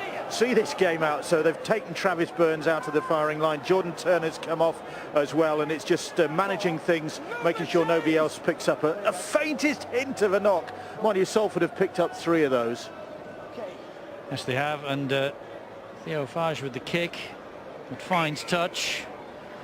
Any other time you'd maybe be praising that kick, but is this the best tactic when they're 46-6 down? Well, I think it's a little bit of frustration as well, you know, with the injury problems that Salford have had. The hooker Fage has really had to take control with Dobson going off. He's been taking first receiver. Rangi Chase has been running out wide of him. So it's a little bit extraordinary to find that Fage is having to be the man that's creative, and I think he just said to himself, listen, let's turn this Saints side around. I think it's damage limitation. They just want to get to the end of the game alive, don't they? And 46 still about there. Keep the season and the hopes alive. So rip it up and start again here. 10 minutes to go. And St Helens will go into the World Club Series, the World Club Challenge against the Rabbitohs in fine fettle. They'll be confident. They've had 2 good hit-outs. They've scored plenty of points. They've not conceded many. Next week is the big test of the early season. And Gareth Hock in the sin bin is getting ready and warming up to return, doing a few miles on the bike. Ben Jones-Bishop operating at fullback now with Kevin Locke off the field. A great chase, though. That'll be pleasing for Kieran Cunningham. You look down the list, Steve, I think you've made the point a couple of times already tonight with this Salford team. There are stars everywhere. It's just a question of somehow getting them to play together, gelling together, and winning a few matches. You get a few matches won, as they did towards the back end of last year, and you grow a little bit of confidence. Yeah, and that is the operative word, you know, confidence is got. And that comes about not just by being able to create tries, but also to have a very solid defence. Look, 16 missed tackles in the first 40 minutes. You're never going to get into a game, never mind any chance of winning it. Hock has returned, as you might have just seen, and so Salford back to a full complement. Chase will hoist the kick high, and he'll hair after it himself. Well claimed by Lomax. Under pressure from Josh Griffin, but he got to it first, made it his. He's had a fine game at fullback. Lomax is, especially in the first half, when his introduction into the centres. Here they come again. Louis McCarthy Scarsbrook. Not that you see a prop forward going out on the left-hand wing, is it? Roby's off the field, making sure he's going to be okay for next week. Thompson goes down under that challenge from 3. Yeah, Roby is a key player next week. You're right, Eddie. And it's a good move by Cunningham to make sure that he's A-OK. We haven't seen much running from dummy half from that fella today. He hasn't needed to. He's just controlled things. But we'll see a lot more from him next week. That is for sure. That is the one way that we can take on South, and that is to run from the dummy half position. High kick here from Wilkin. Oof. Knocked forward again by Caton Brown. More pressure coming in from St Helens. Well, we see Mason Caton Brown attempting to take this high kick. There's all kinds of shuffling going on. Kevin Locke obviously left the field with that injury. And you mentioned Jordan Wall, the number 17, the big fella, started in the back row tonight. I think he's playing in the centre. I think he's having to defend that far out wide. Mason Caton Brown, along with Ben Jones-Bishop, everybody shuffling around just to plug the holes, plug the gaps and stop the water from flooding the ship. Well, you more or less anticipate that Saints will do again a set pattern move. Will it go blindside? No, they come open. With Lomax, who finds Percival. And they get him down, but again, very close to the Salford line. Makinson is there. He's going on his own, is Makinson. He's trying to burrow his way underneath Fage and Josh Griffin. Televay. Nothing doing there. That's 3 tackles gone now. Mark Flanagan waits. 10 metres away. Threw the ball to the ground. Oh, it was knocked on by Ben Jones-Bishop, was it? It was. It's going to be scrum, head and feed to Saints. It's been an amazing 12 months for Televay. We're seeing packed down the second row. You know, he came over and played 23 games. He just played the ball there for London Broncos last year, which was more than he'd played in a 5-year career in the NRL. Bounced through in 3 different clubs, but didn't get that many first-team opportunities. Must be delighted here now that he's managed to get to the home of the champions. Gets to play in a World Club Challenge match. I guess if you went back a year, you would never have dreamt he would have this opportunity, and you know, good luck to him. I think he worked very hard last year in London, and he deserves what he gets here now with the Saints side. Wilkin gets the ball away to Greenwood. Greenwood trying to plunder another for himself and for the Saints. Coming up to 5 minutes on the watch to go, and Savelio, who scored last week, always sniffing the opportunity of a try, is Andre Savelio, and Flanagan is there, and back it comes from Flanagan to Amor then to Wilkin, and a chance. He is over the line, is Luke Thompson, but held up. So third tackle is held up. They'll take the ball back 10 metres. The tackle count will resume. Well, there's a few out there on a hat-trick, Eddie, and that's what I think they're trying to get sorted out. Amor just stumbled into that challenge. Flanagan gets the ball away. Wilkin then to Savelio again, and they get him down before he can release the ball. That's a quick play, the ball. Flanagan, and Flanagan going on his own. Just stopped right next to the post, and that is the turnover. Yeah, not a bad option. I know that Salford are completely done, and I know their defence is solid enough, and I don't think that Salford are capable of a breakaway within their own red zone. Steve, the young Frenchman should not be taking that first carry there. The ball gets handed over. Started the game on the bench. He's played at 9 and at 7, and Theo Fage should not be starting with tackle 1 with a hit up. Free release, 10 metres, boys, come on. No, that's the job of people like Harrison Hansen, who took that tackle. Shoulder. And Adam Waln tries to spin his way out of trouble. The biggest problem for Justin Harris is trying to find a combination where, okay, I know that they've been disrupted by so many injuries, but you know, they really haven't. Oh, that's shocking. They went backwards. Oh, he got away with it. It's not been a good night for handling. It's the last tackle here. And Rangi Chase, has he heard the call? Well, he has. they've got that many things to work on. I don't know where you'd start, do you? I think you could say from the bottom of the barrel, and he may be the person to suggest that they start from the bottom of the barrel. It has not been a classy performance by a long way.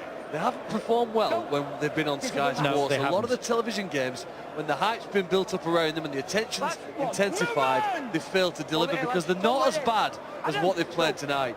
And remember 5 years ago when we were at the Willows, when they beat the Saints by 42 points to 34. That was a great night. It really was. Fabulous night. But we've not seen them at their best. Well, certainly last year and here tonight. Line here, boys. Line here. Line. Go. Namor went without it, but the ball went backwards.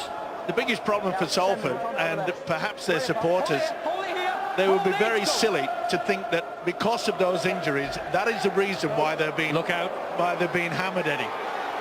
Louis McCarthy, Scarsbrook. That was a good tackle, actually.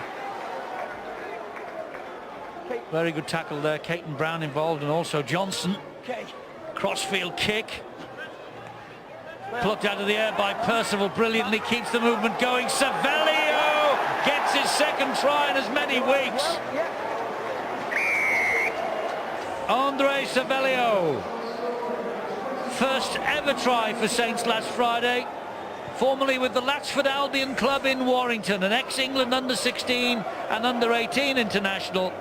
And it just rubs the final little bit of salt into the wounds of the Salford Red Devils. Simple, basic.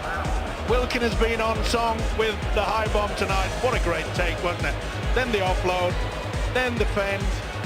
Savelio is enjoying this, Savelio. Trying the first two games. What a take. Well, that's a special try for the Savelio household. His father gave great service, Lucio. Great service to clubs like Widnes, Workington, but spent a lot of time here at Salford, and it'd be a special occasion, a special moment in that young man's career. You can see it written on the faces of the Salford players. They're despondent. They know that they're been absolutely ripped apart tonight. But there's been quite a few of the problems that they brought upon themselves, I'm afraid. Bad handling, poor tackling.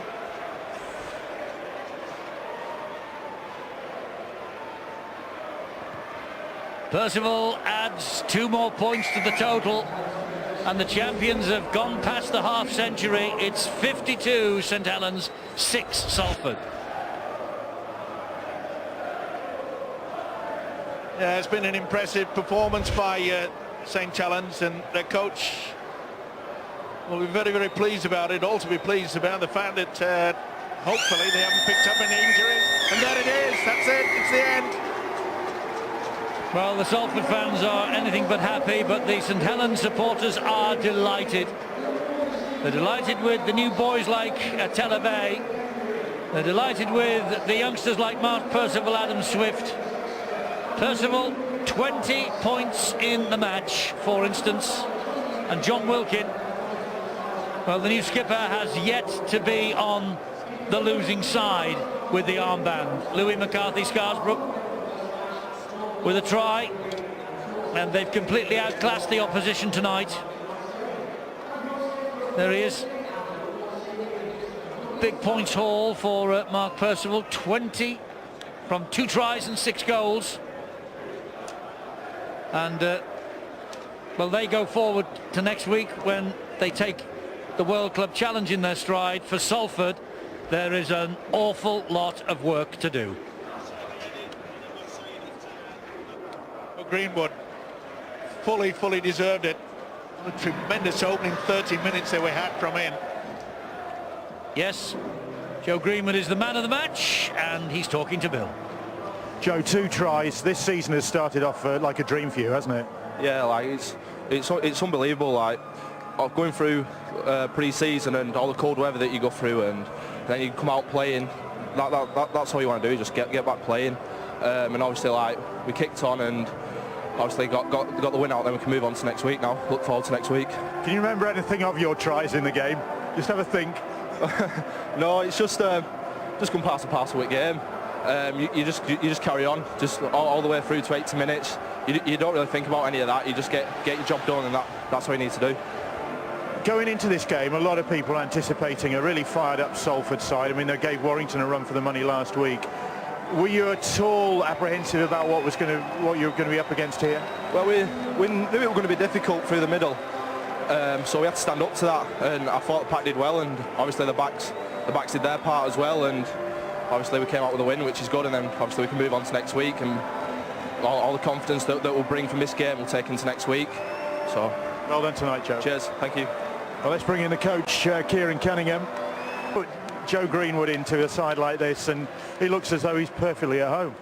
He's a super kid, and we've got a great production line at St Helens, and Joe's been there or thereabouts for a couple of years, and he's there from just rewards. You know what he's done in pre-season is, I always knew he was going to be a superstar, and you know I don't want to bum him up too much, you know, with him being a young boy, but he's played quite a few years in Super League now, and this year is going to be Joe Greenwood's year, and I've said it from the start, and a lot of people are going to start believing me now. Week before a World Club Challenge game, you've put 50 points on a side that could have caused you problems. That's got to be pretty good going. Yeah, I'm over the moon with the performance. The second half performance was, you know, that's as good as our Wigan friendly first half performance. I think if we would have played how we did in the second half in the first half, you know, I think we would have got control of the game a lot earlier. So, I don't want to be picky, but if you'd kicked the goals, it could have been even better. Is that a concern at all? Slightly. I mean, we're working hard in training, and you know everybody's holding their hands up. And Matt Percival probably strikes the ball the best, but Travis Burns wanted a shot. He was a high percentage goal kicker at Hull KR last year, so we give Travis a go, and you know, hopefully in a couple of weeks' time we get Luke Walsh back, who's going to be our consistent goal kicker, and you know he turns them fours into six more times than not. That is being picky, isn't it? Very. Thanks, Kieran. Oh, cheers, thanks. Iestyn Harris has kindly joined us, which must be tricky after a disappointment like that, because everybody was, I think, anticipating better than that from your side. Yeah, absolutely, myself included. You know, bitterly disappointed.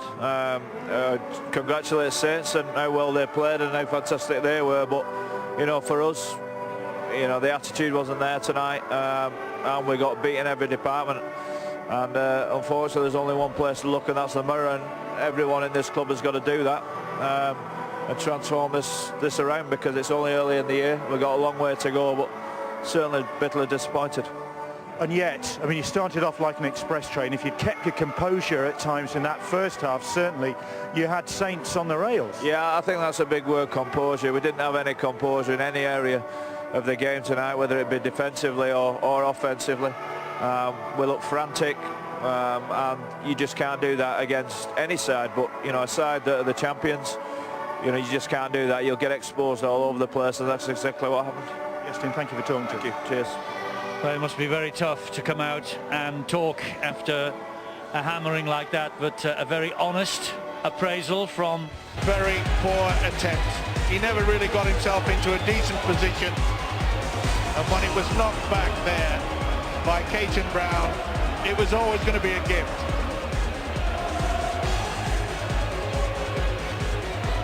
A shambles in the end from Salford. 2 tries last year in the victory here for Mark Percival, as you can see on the screen, and 2 tries here tonight and 2 goals so far. Will this be his third?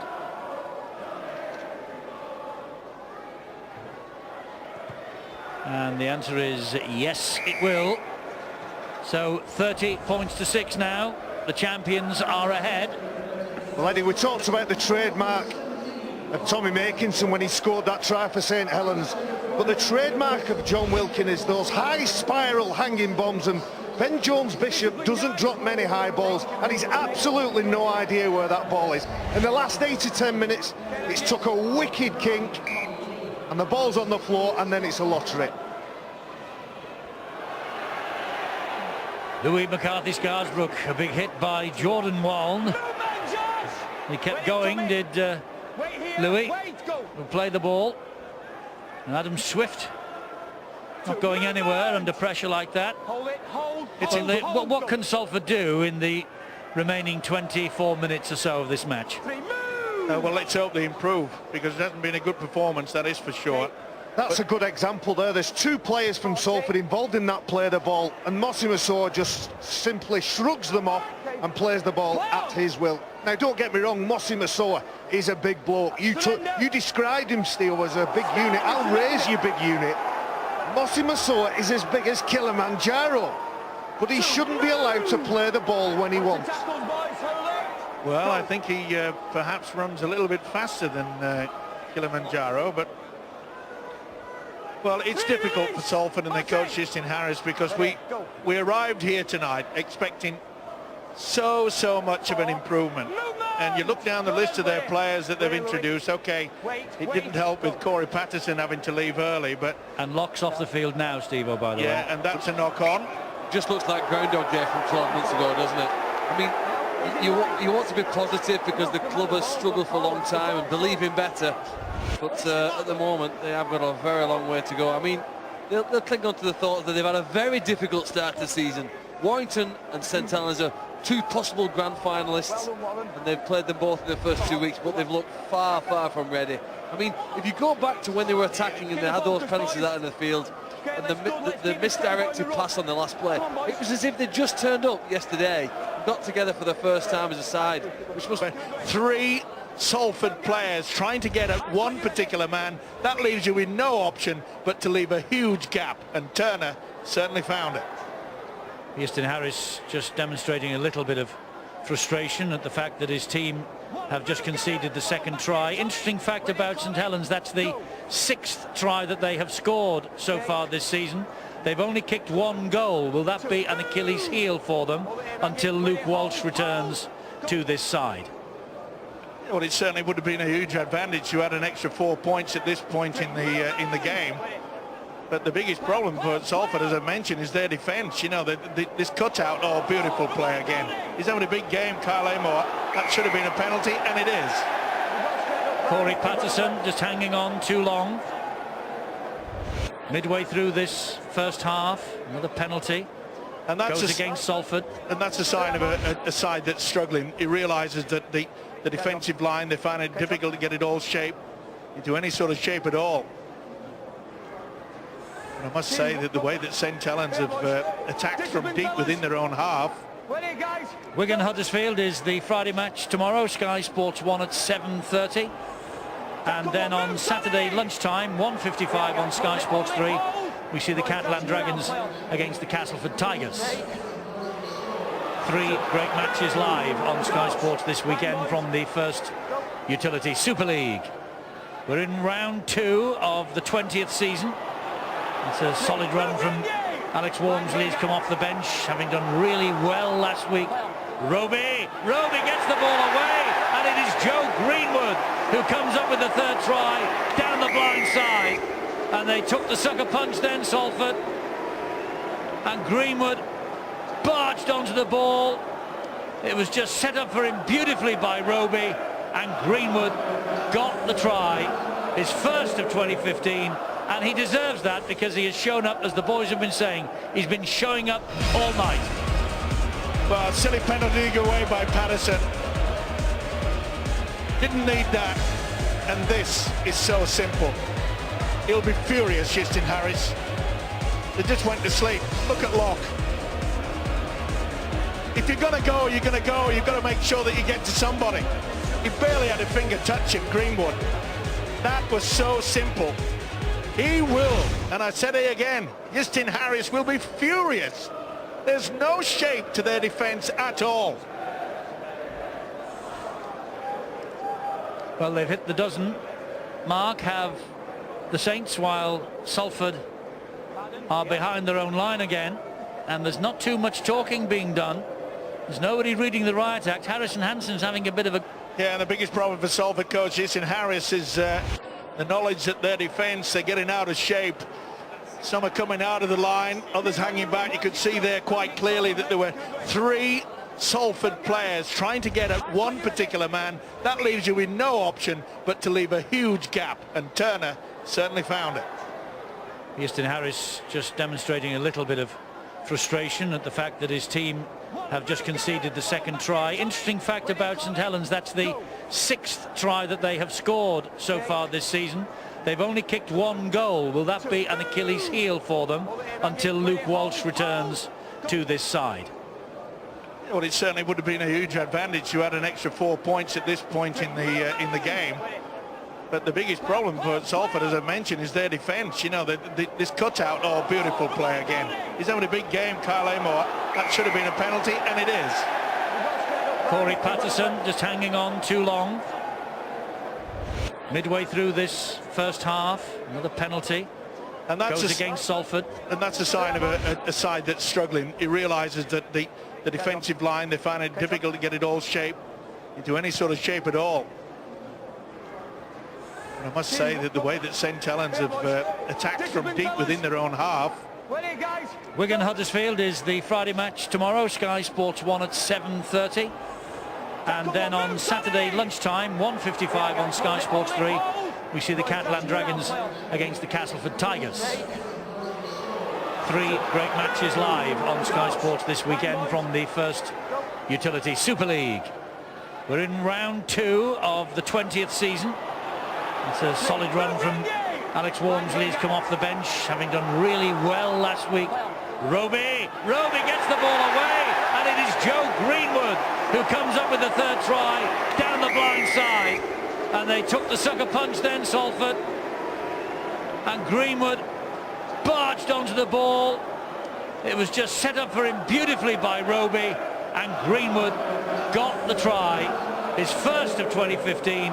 And he deserves that because he has shown up, as the boys have been saying. He's been showing up all night. Well, silly penalty to go away by Patterson. Didn't need that. And this is so simple. He'll be furious, Easton Harris. They just went to sleep. Look at Locke. If you're going to go, you're going to go. You've got to make sure that you get to somebody. He barely had a finger touch at Greenwood. That was so simple. He will, and I said it again, Easton Harris will be furious. There's no shape to their defence at all. Well, they've hit the dozen mark. Real shame that, Eddie. What a beautiful line from young Greenwood. Joe Greenwood cuts back behind the back of the player the ball. Well, I'm not. And a nice offload. There's nothing wrong with that. Let it go. That's a wonderful offload. Difficult to tell from this angle, of course. Well, it was difficult to tell for Ben Taylor. He was about 3 metres in front. And to me, there's nothing wrong with this at all. Stuart, did the call come from the side? Was the call from the sideline? No, that's come from Ben Taylor. He's got in that awkward position where he's directly in front of the play. You know, and the ball's passed across him, which is always difficult for a referee. Well, 1 error, and it can prove very, very costly because it looked as though they had the numbers Saints there. They were disappointed. Relief, of course, by Salford. They've got to steady things down a little bit. Harrison Hansen takes the ball forward. 5 tries last year, including a couple in the last 3 games of the campaign. And the double with Wigan, of course, in 2013.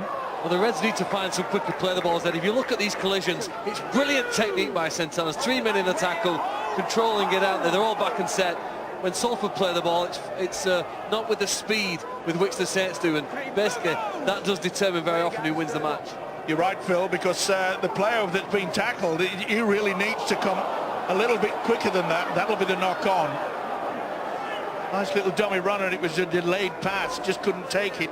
Hansen knows how important that is, but you're certainly spot on, Phil, in regards to the fact that, you know, this Salford outfit, when they get they're submitting, but they're not wanting to get on with the game. They've got to get up a lot quicker. Mistake then from Harrison Hansen, the New Zealand and Samoan international. And Saints tried to come forward, but Salford seen to it that they don't, courtesy of Jordan Wong and Corey Patterson. Oh, there's a mistake from St Helens now. Jordan Turner putting the ball down and knock on. And it all comes about by just having a little bit of a look. And he knows it, does Turner. just had a look at it. You could see that Griffin was coming right into his face. It's not easy, but at this level, they should be able to hold on to it. But for a side like Salford, who we know last season finished 10 places below St Helens, they need to start with some more confidence, and they get confidence by scoring points here. They won't get that many opportunities in this game to start 6th place so close to St Helens try line. I do feel, Eddie, that they will have to take one of these. Lee gets the ball to Patterson. Looking to get away with that play. The ball looked a bit as though he may have lost control of it. Patterson had a... We saw early in the piece where Gareth Hawk was coming first receiver and then offloading. We haven't seen it since. Remember last week, Saints conceded a try just before half-time to the Widnes Vikings. To the Catalan Dragons. Can they possibly now do the same? Can Salford do the same, that is? He went looking for him, didn't he? Well, one missed. Two certainly didn't. Oh, that was a mess, and there was a foot in there as well, so it's a penalty to Salford. They've got to go for the try. They've got to go for the broke. John Wilkin, the culprit, according to Ben Thaler, lashing out with the feet. So here goes Adam Wallen again. Well, it amazes me that they've got to have one runner to settle things down. When you get a penalty, you sort yourself out quickly. Now they've got a man on the overlap here, and it's Ben Jones-Bishop again. That's good defence, though, from Makinson. He held the ground, did Tom Makinson. Caton Brown, Dobson. Dobson gets it to Farge. Farge then to Harrison Hansen. Good tackle by Wilkin.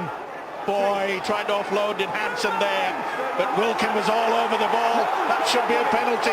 He's allowed it to go. Farge is going in. And Farge is over the line, but he's held up, says the referee.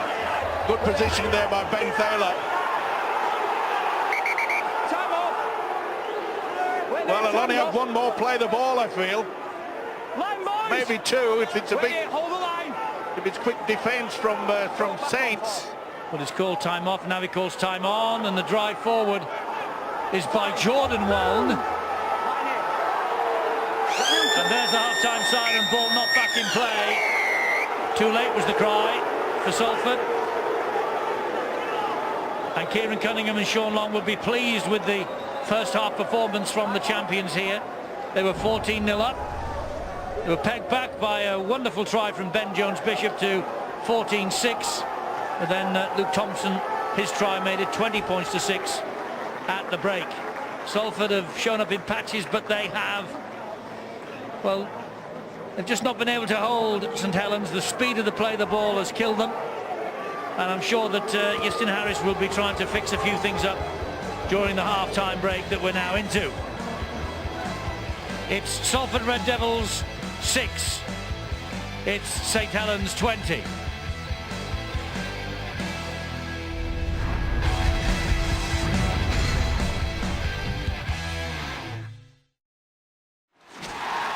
Ladbrokes.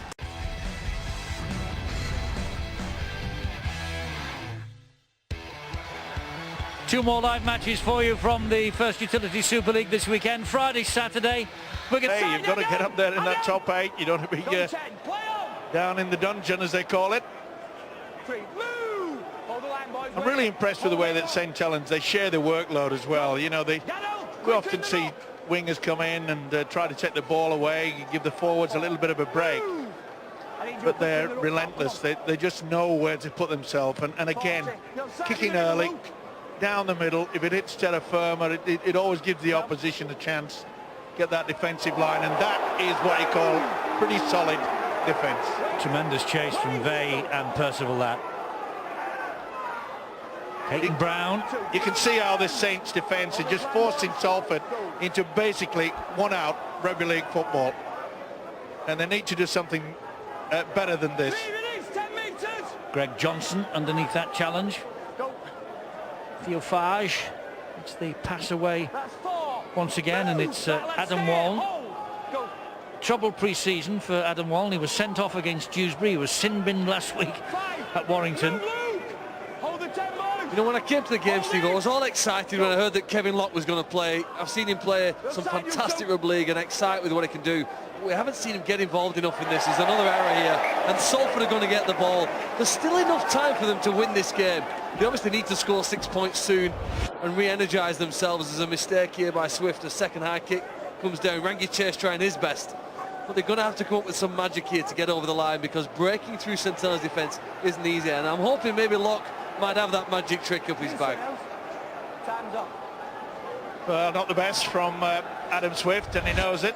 And leading the chase was Rangi Chase, and I just get the impression that he may have picked up a bit of a knock. You're right, Phil. Johnny, head in. Stay on. The Red Devils need to score a try now. Simple. Harrison Hansen. But no one is asking the questions of this Saints defence. There's very little running from dummy half. Dobson is being the man to offload, but someone take them on. Well, Lamatazi is trying to outmuscle them, and he's halted 12 metres from the line. Here goes Theo Fage, gives it to Dobson, now Chase. Oh, and then Ben Jones-Bishop puts the ball down, but I think the touch judge has come on.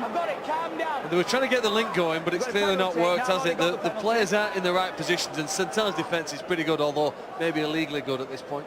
Well, Ben Jones-Bishop, without looking at it for a second time, he's on his heels as he catches that ball, trying to pull out of it. Jordan Turner is right in his face. I think it was Mossy Masoi, though, who collided. Was it a shoulder charge? Is that what they've ruled? Yeah, they ruled a late challenge on that rather than a shoulder charge after he's passed the ball. Yeah, it was a big fella. Mossy Masoi, you'll see him coming. Because of a groin problem. They brought him in tonight for his first of the season. He was being treated very early on. I wonder whether that was just a continuance of the injury that kept him out last week. He is off the field, and of course Corey Patterson picked up a knee injury. He has been off since before half-time with, as it turns out as well, a shoulder problem. So this is going from bad to worse on a night when they hoped for so much. Salford, they've lost 3 key players. Mind you, Saints will be worried now. A man down for them. Yes, Mossy Masoi. Heavy challenge. 2 bodies on top of him. And a knee in the face again, twice for his troubles. Yeah, just a minute, mate. Yeah, I won't know. Come in. Mossy getting his first start tonight. Sub last week. Time's on. Get it. Last absence was 12 months ago against Salford here. And the Saints won easily. And it's surely not another knee. Well, it's that this time from Gareth Hock, and then the knees again in the face. I think the touch judge on the far side has seen it, and I think that Ben Thaler has seen plenty of it as well. So he might be in a bit of bother here, Gareth Hock. Rob, come in, please. He's already on report, remember, for the earlier incident with the knees. Second time he's done this. Well, surely this is an opportunity for the yellow card. Second time. Well, he's going to the pocket. What colour will it be? Twice you've done that now. You're going in the bin. He's in the bin. The red came out first. I thought it was going to be worse for Gareth Hock than it is. And that will do his defence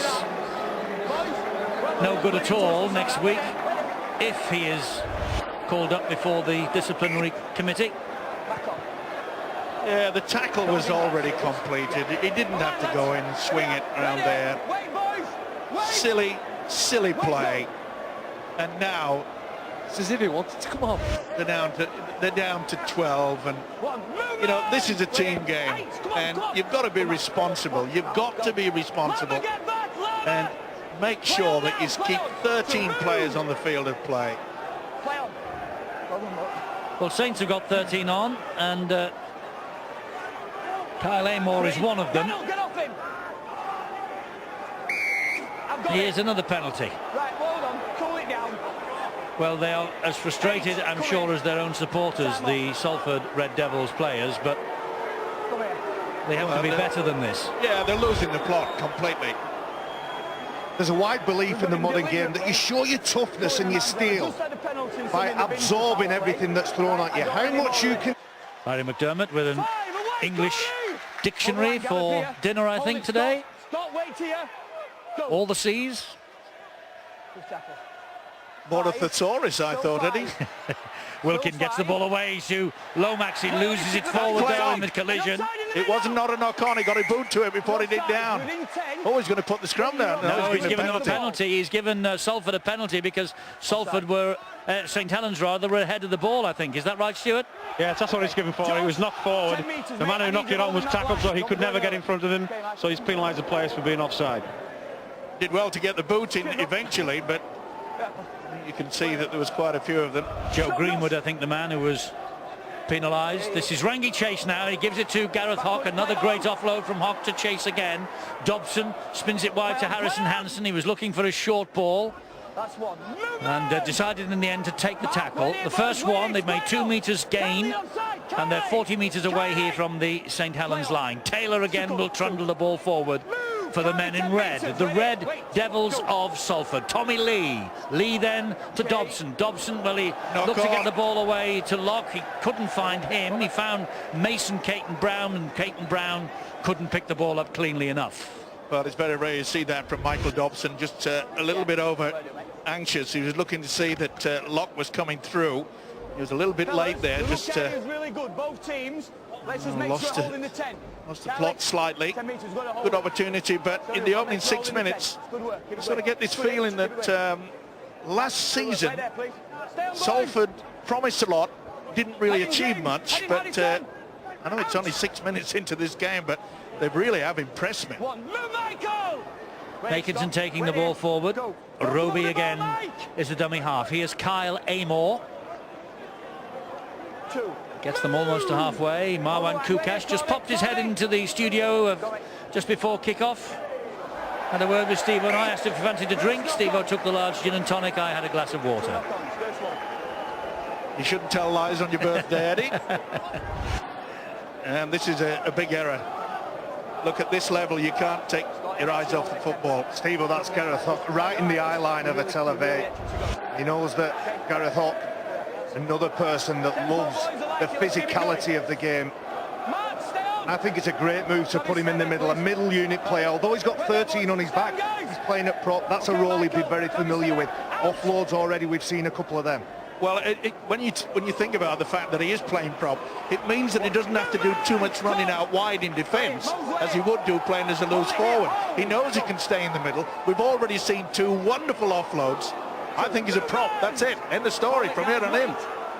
Corey Patterson looks like he's shaken up. That St Helens had out wide was incredible, but Salford defenders were like bees round a honeypot, all watching the ball, and it was a wonderful front door pass that Louis McCarthy-Scarsbrook. He catches that ball, he's past the gain line, through the defensive line, and simply just has to put the ball down. And he plonked the ball over the line, and for the time being, that's the last we're going to see of Louis McCarthy-Scarsbrook. Bill. It's a catalogue of catastrophes for the Salford Red Devils. Latest to leave the field is Michael Dobson, who's been taken straight to the dressing room. Kevin Locke, who went into this game not, I suspect, fully fit. He missed the opening game of the season because of a groin problem. They brought him in tonight for his first of the season. He was being treated very early on. I wonder whether that was just a continuance of the injury that kept him out last week. He is off the field, and of course Corey Patterson picked up a knee injury. He has been off since before half-time with, as it turns out as well, a shoulder problem. So this is going from bad to worse on a night when they hoped for so much, Salford. They've lost 3 key players. Mind you, Saints will be worried now. A man down for them. Yes, Mossy Massoy. Heavy challenge. 2 bodies on top of him. And the knee in the face again, twice for his troubles. Yeah, just a minute, mate. Yeah, I won't know. Come in. Mossy getting his first start tonight. Sub last week. Time's on. Last absence was 12 months ago against Salford here, and the Saints won easily. And it's surely not another knee. Well, it's that this time from Gareth Hock, and then the knees again in the face. I think the touch judge on the far side has seen it, and I think that Ben Thaler has seen plenty of it as well. So he might be in a bit of bother here. Gareth Hock. Rob, come in, please. He's already on report, remember, for the earlier incident with the knees. The second time he's done this. Well, surely this is an opportunity for the yellow card. Second time. Well, he's going to the pocket. What colour will it be? Twice you've done that now. You're going in the bin. He's in the bin. The red came out first. I thought it was going to be worse for Gareth Hock than it is. And that will do his defence no good at all next week if he is called up before the disciplinary committee. Yeah, the tackle was already completed. He didn't have to go in and swing it around there. Silly play. And now It's as if he wanted to come on. they're down to 12, and you know, this is a team game. Patterson. Oh, there's a mistake from St Helens now. Jordan Turner putting the ball down and knock on. And it all comes about by just having a little bit of a look. And he knows it, does Turner. Just had a look at it. You could see that Griffin was coming right into his face. It's not easy, but at this level, they should be able to hold on to it. But for a side like Salford, who we know last season finished 10 places below St Helens, they need to start with some more confidence, and they get confidence by scoring points here. They won't get that many opportunities in this game to start 6th place so close to St Helens try line. I do feel, Eddie, that they will have to take one of these. Lee gets the ball to Patterson. Looking to get away with that play. The ball looked a bit as though he may have lost control of it. Patterson had a year at Hull KR in 2013, back in Super League from the NRL. It was a big hit that. A big hit that on Rangi Chase. There's a first knock on though, I think, by the Saints. Just not quite there with those. They're familiar. If you're a Wigan fan, you've seen those shapes time after time, and Salford working on that same formula. Have a player and an option at the front door. It goes out to the back door. Rangi Chase. Did that hit Saints' hand? Stuart? Yeah, knock on by Saints. It's Salford hidden feed. Joe Greenwood got the fingertip to it. Well, the utilisation of the dummy runner is pretty good. Another golden opportunity then for the Red Devils here. Harrison Hansen brought to ground by a Televay. Tommy Lee will play the ball. Here goes Corey Patterson again. And they're offside, St Helens on their own line. The referee was screaming at them, telling them to get back. They didn't heed the call. So a penalty to Salford, and pressure growing on this St Helens line. Scott Taylor will take the ball forward, and of course they are the posts that Saints are defending. Lee gets the ball back. Dobson with a long pass and a wasted ball out wide to Ben Jones-Bishop. Well, you can't afford to squander opportunities like that against St Helens. Well, and Dobson has just done exactly that. Well, he's furious, Eddie, because the winger should be where he should be, right out on the wing. Steve, I'm not sure they need to score. Obviously, they want to pour some points, but keep hold of the ball. Spend some time down here, make St Helens defend their own line, and Dobson can shake his head all he wants. I think that was a poor decision. Well, I'm not so sure. I reckon that Dobson realised if the winger had stayed in that position, which is way out on the wing. Oh, another great run. Great breakaway here once again by Joe Greenwood. What a game he's having. Yes, he's got St Helens to within 10 metres inside their own half. Let's get downstairs. Well, he cancelled the end of season party last year because he said there was nothing to celebrate. But you know, it was their best effort since winning promotion in 2008 last year. Obviously that isn't good enough for him.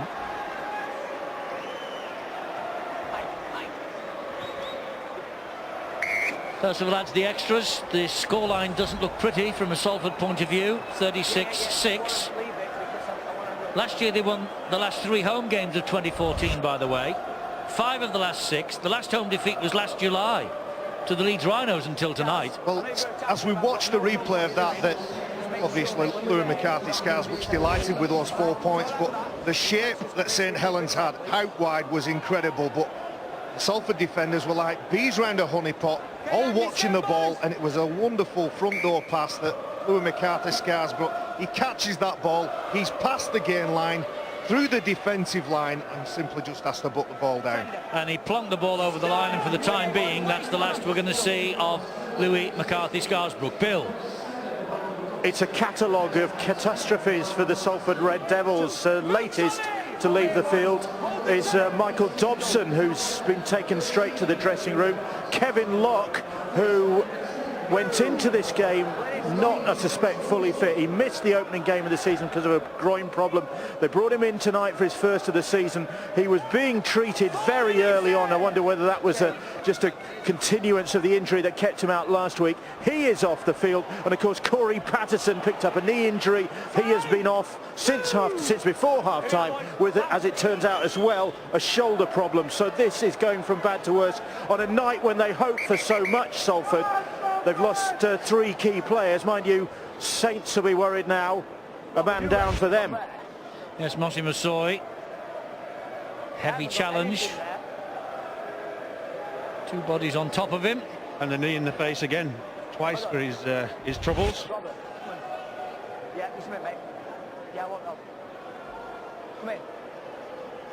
Mossy getting his first start tonight. Sub last week. Time's off. Last absence was 12 months ago against Salford here, and the Saints won easily. And it's surely not another knee. Well, it's that this time from Gareth Hock, and then the knees again in the face.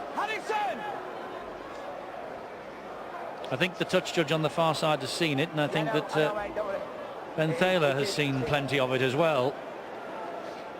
So he might be in a bit of bother here. Gareth Hock. Rob, come in, please.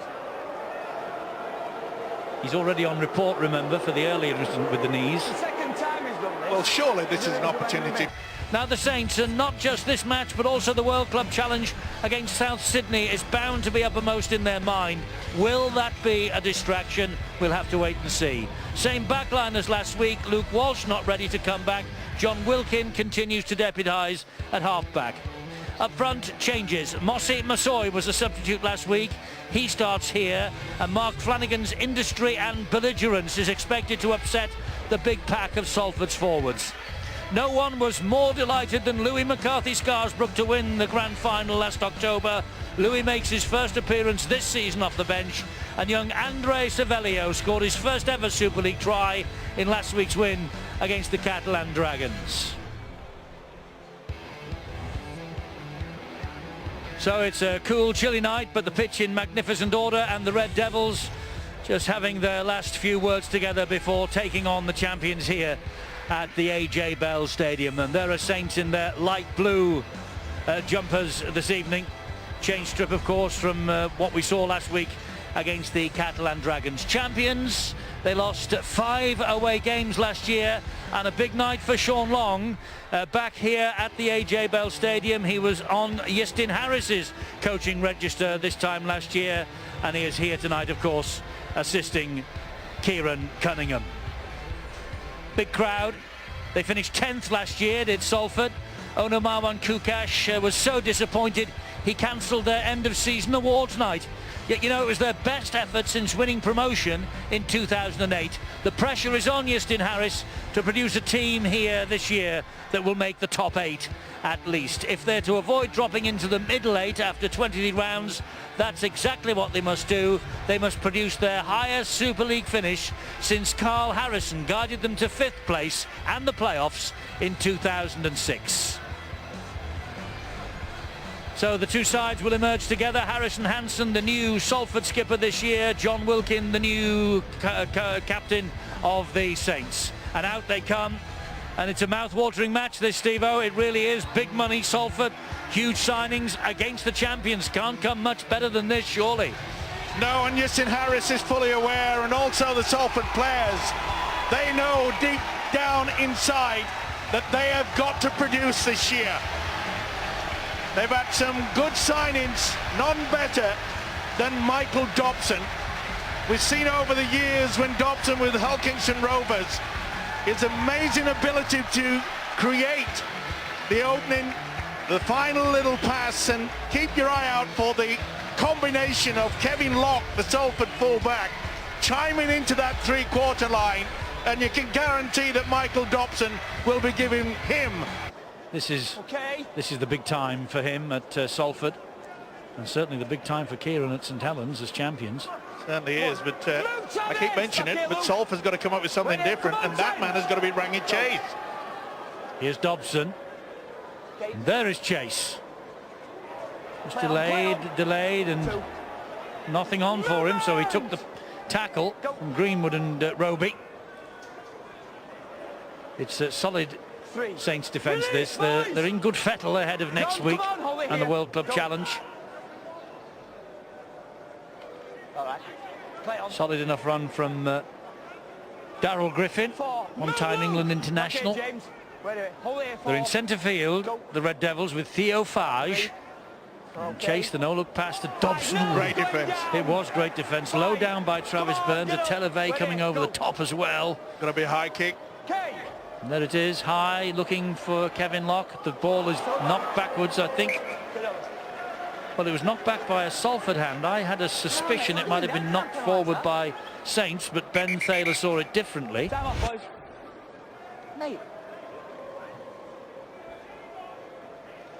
And I think he might have got it right, Ben. Well, there's just a lot of hope, isn't there, at the end of the sets for St Helens. They're putting the ball high in the air and hoping for the best. Yeah, it was Kevin Locke that certainly got the hand to it, knocked it back. Was it knocked backwards? Yeah, Locke. But it was on the last tackle, Eddie.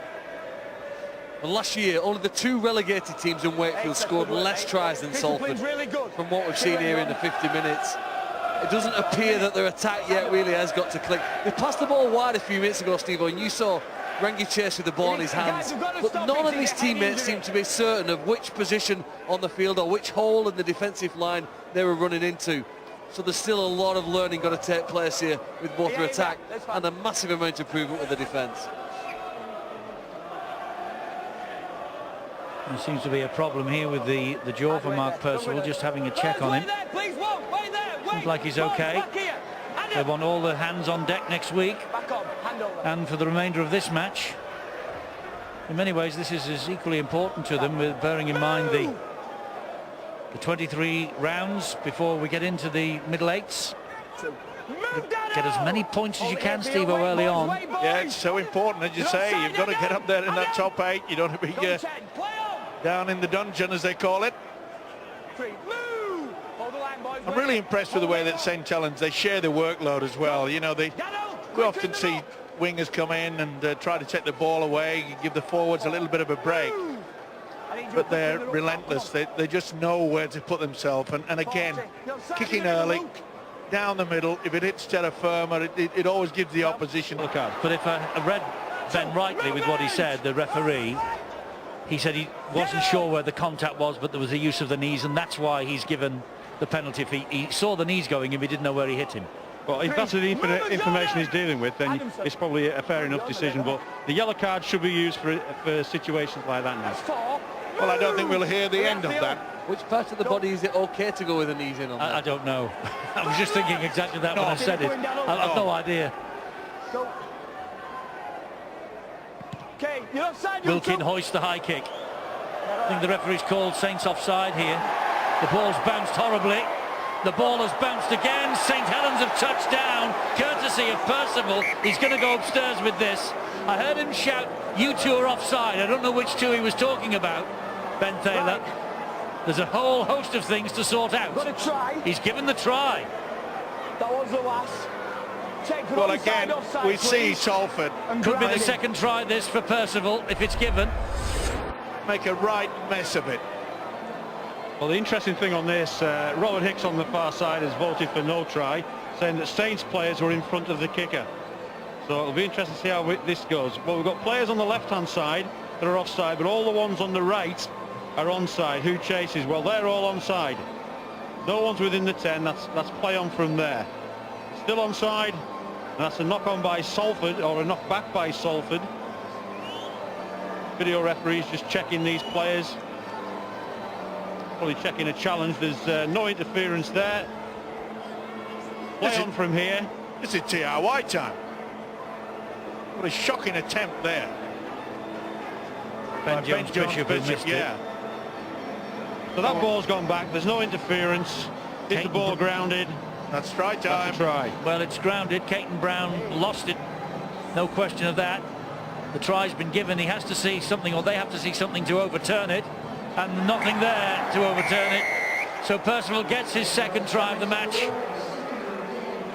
and a right schmozzle at the back for Salford, and the second try for Mark Percival.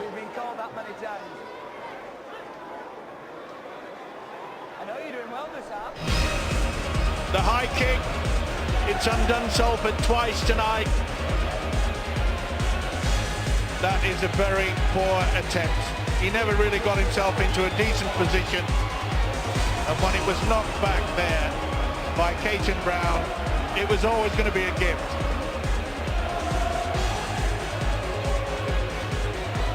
A shambles in the end from Salford.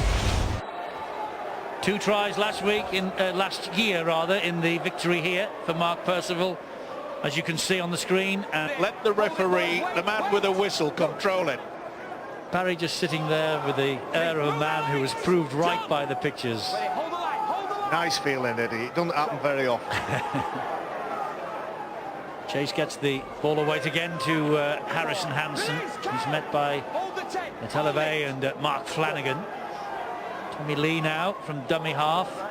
It's a solid enough run from Scott Taylor once more. This is where the likes of Hock produce something, a delayed pass. Oh, they're gone for the kick. Angled kick against the grain almost by Rangi Chase. Gobbled up though by Tommy Makinson. Interesting to look at the combination of Rangi Chase and Michael Dobson, of course. You know, Dobson more of the creative player. Rangi Chase, well, at the times when I don't think Rangi knows what he's going to do. But we haven't seen anything individual from him as yet. What we've just seen here, though, Eddie, I think is 3 decent tackles from Salford. The first time, almost half an hour into this game, they've been able to contain St Helens. It's a big push here from them, and they need the kickers and the catchers, the catchers of this kick to be in a great position, and maybe they could build some momentum here now. There's 3 of them backfield, Ben Jones-Bishop in the middle, Lockout wide on the left. Where's the kick going to go? Is there going to be a kick? Is there going to be a kick? Because Saints are running it with Makinson. There's the kick into centre field. Bounces horribly but kindly for Ben Jones-Bishop, and he will come back on the return, and he's quick. It's Ben Jones-Bishop. Whoa, what a try this is! What a try from Ben Jones-Bishop that is! 2 last week, 1 tonight, just what the doctor ordered this. And on 29 minutes, Ben Jones-Bishop gives Salford hope, because that's bang under the sticks, and this will reduce the deficit, you would think, by 6 points. Great take in the air by Ben Jones-Bishop, and he just cut through the defenders as if they weren't there, and to be frank, they weren't. Well, Saints went with a power play, and it looked as though it was going to work out fine, didn't it? There were 3 Saints players there, but Ben Jones-Bishop picks it out of the air. What about the step there? Nothing that Walmsley could do about it. He put a 3-quarter against a prop forward, and 99.9% means you're going to beat him, and that is what's happened. Well, Ben Jones-Bishop's eyes must have lit up when he saw big Alex Walmsley one-on-one with him, and I've seen Ben Jones-Bishop do this since he was a young man in the academy system. Backs himself, looks for the space, carries the ball in one hand and puts it down under the black dot. Well done, Ben Jones-Bishop. And Michael Dobson now to add the extras from bang in front, which he does. That was an academic question for a kicker of his quality. And Salford are on the board. It's 6 to them, but it's 14 to Saints. Out first, I thought it was going to be worse for Gareth Hock than it is. And that will do his defence no good at all next week, if he is called up before the disciplinary committee. Yeah, the tackle was already completed. He didn't have to go in and swing it around there. Silly play. And now it's as if he wanted to come on. They're down to 12, and you know, this is a team game, and you've got to be responsible. You've got to be responsible and make sure that you keep 13 players on the field of play. Well, Saints have got 13 on, and Kyle Amor is one of them. Here's another penalty. Well, they are as frustrated, I'm sure, as their own supporters, the Salford Red Devils players, but They have to be better than this. Yeah, they're losing the plot completely. There's a wide belief in the modern game that you show your toughness and your steel by absorbing everything that's thrown at you. How much you can take equates to how tough you are, and Saints have been very good at that tonight. But grabbing hair like that, okay, I mean, that's kid stuff. And all Amo does, he accepts the penalty, gets ready to do his job and cart the ball up the next time. Yeah, because he's a professional. You can't say that about many of them. That is simple. And there's another try for the Saints. They seem to be scoring at will, do St Helens. And it was Greenwood again for his second try of the match. So Salford are falling apart and Saints are taking full and complete advantage. The simplicity of the tries. And again, pulling the hair. Why? And right in front of the referee, that's his view of it. And to me, he should have gone. You know, you can't afford to be doing that at a professional level. He should have got the yellow card as well. Well, Steve, if you look at the quality from St Helens, if this is a boxing match, the boxing is all down to the combinations. So there's right cross, hook, jab, uppercut. They go long, they go short, and Salford simply do not know where the ball is going to go. And that young man learned his rugby, learned his trade just down the motorway for Saddleworth Rangers in Oldham, and he's been exceptional tonight. Here to that. And I must say that they had a few problems running around in the mind of that man, St Harris.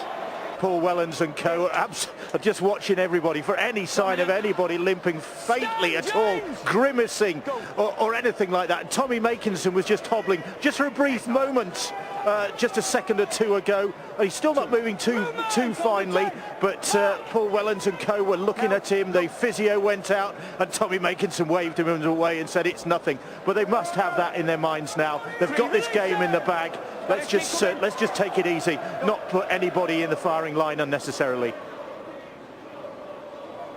Harrison Hansen will continue the battle for the Red Devils. He is the club captain after all. Tommy Lee in behind him at dummy half. And here is Theo Fage, and he finds Rangi Chase. Oh, he almost got the ball away, and he did get the ball away to John Wilkin. And Wilkin says, well, I'm maybe not as quick as Adam Swift, so let's give the youngster a go down that touchline. He does well to hold his legs up as he was being slid towards the sideline. Here is Jordan Turner. And another error from Salford. It was an impossible ball from Rangi Chase. Flanagan. They'll just trundle it up. Roby will pick someone out. Wilkin. Scampering run. Jordan Turner. Oh, he's stretched out. He's bounced the ball, I think. It's come back to Wilkin. He's going to go upstairs, is Thaler. I think this is a try. Well, it was a fair old bounce, wasn't it? Oh, he's given the try as well on the field. Well, he's guessed at the decision.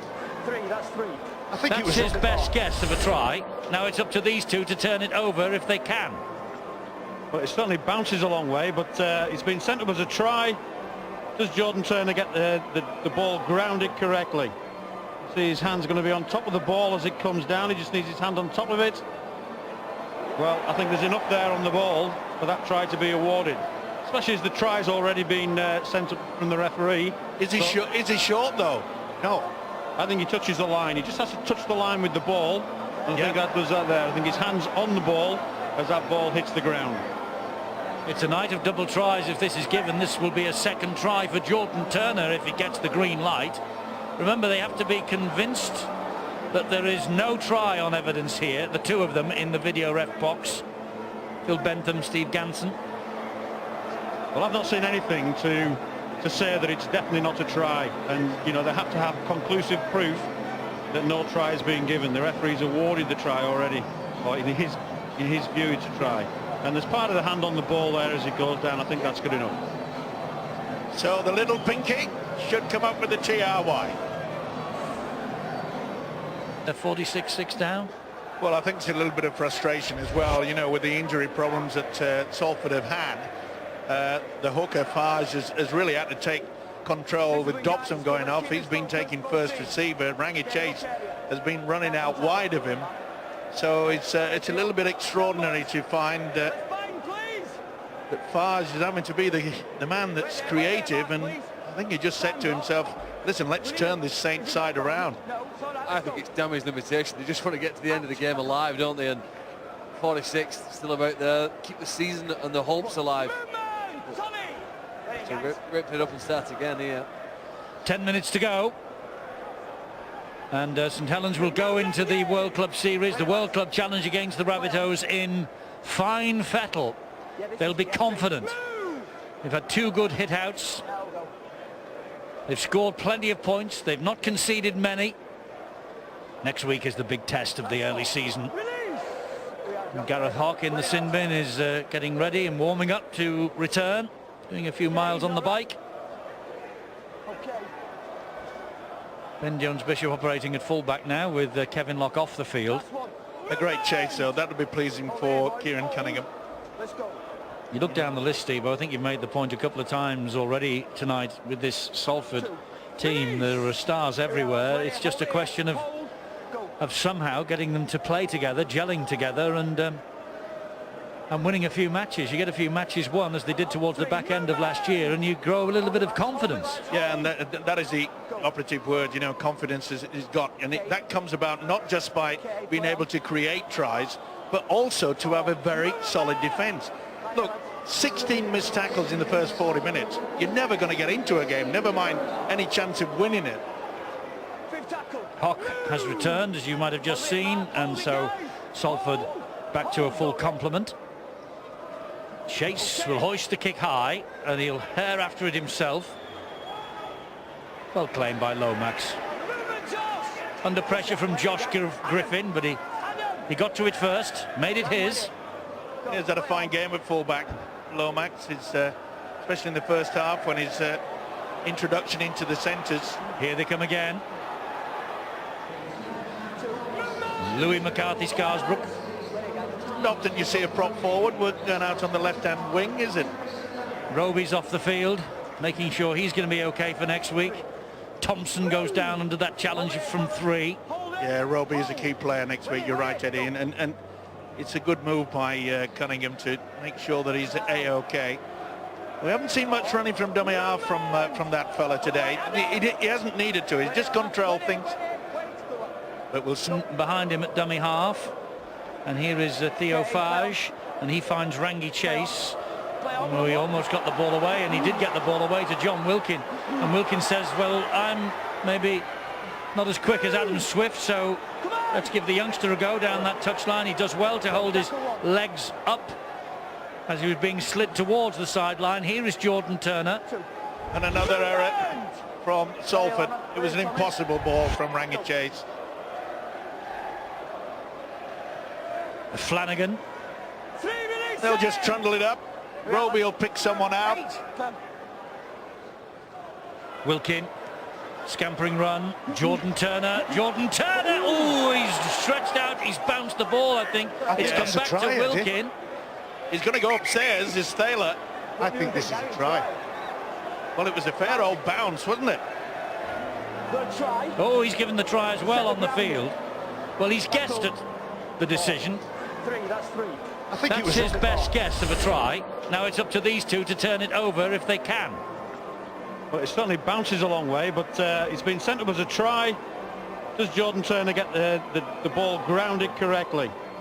See, his hand's going to be on top of the ball as it comes down. He just needs his hand on top of it. Well, I think there's enough there on the ball for that try to be awarded, especially as the try's already been sent up from the referee. Is he short though? No.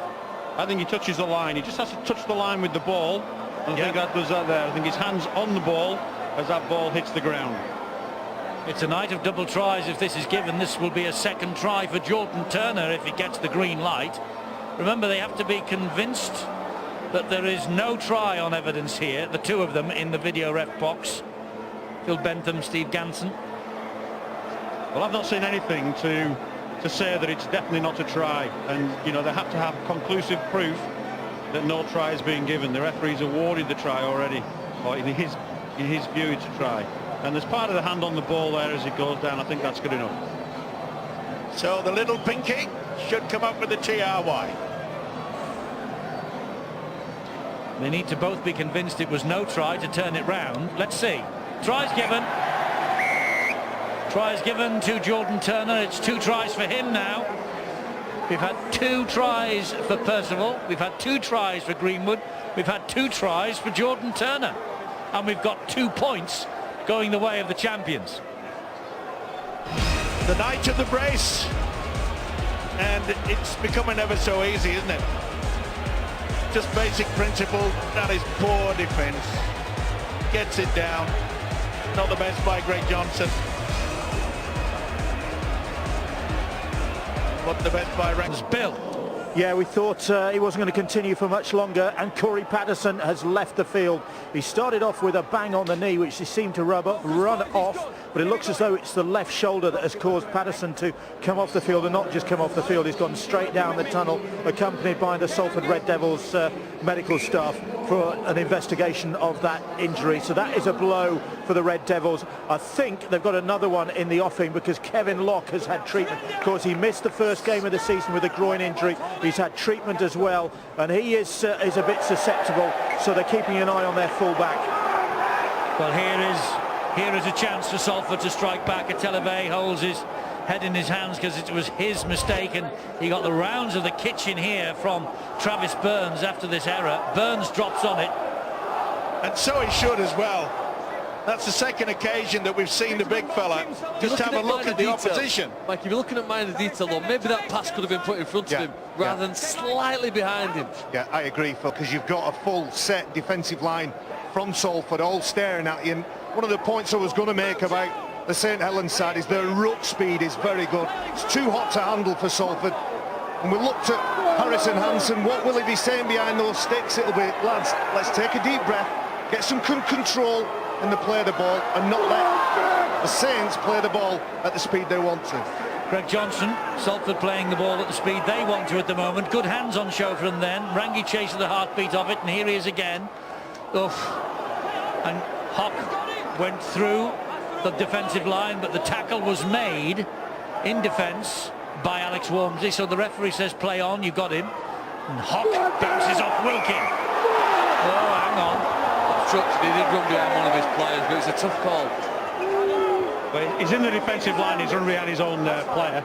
Referees deemed that he's prevented the defensive line making the tackle and penalised him. And I think it's quite rightly, in my opinion, that's the obstruction there. Just stays in the defensive line. Now, they got away with the first one, didn't they? Because the Saints got to the man with the ball. Tackled him immediately, so there wasn't any advantage from it. So it was play on from there.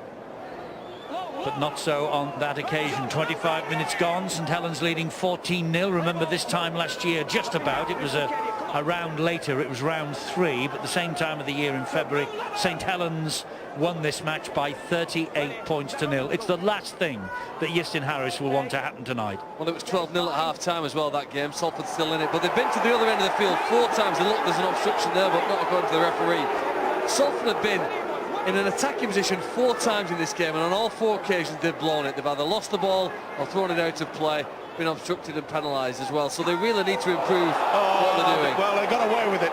They released him at the Griffin, but he got to it first, made it his. He's had a fine game at fullback.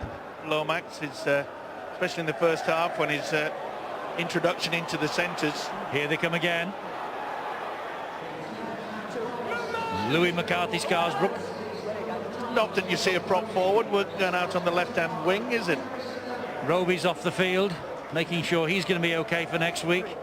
Thompson goes down under that challenge from 3. Yeah, Roby is a key player next week. You're right, Eddie, and it's a good move by Cunningham to make sure that he's A-OK. We haven't seen much running from dummy half from that fella today. He hasn't needed to. He's just controlled things.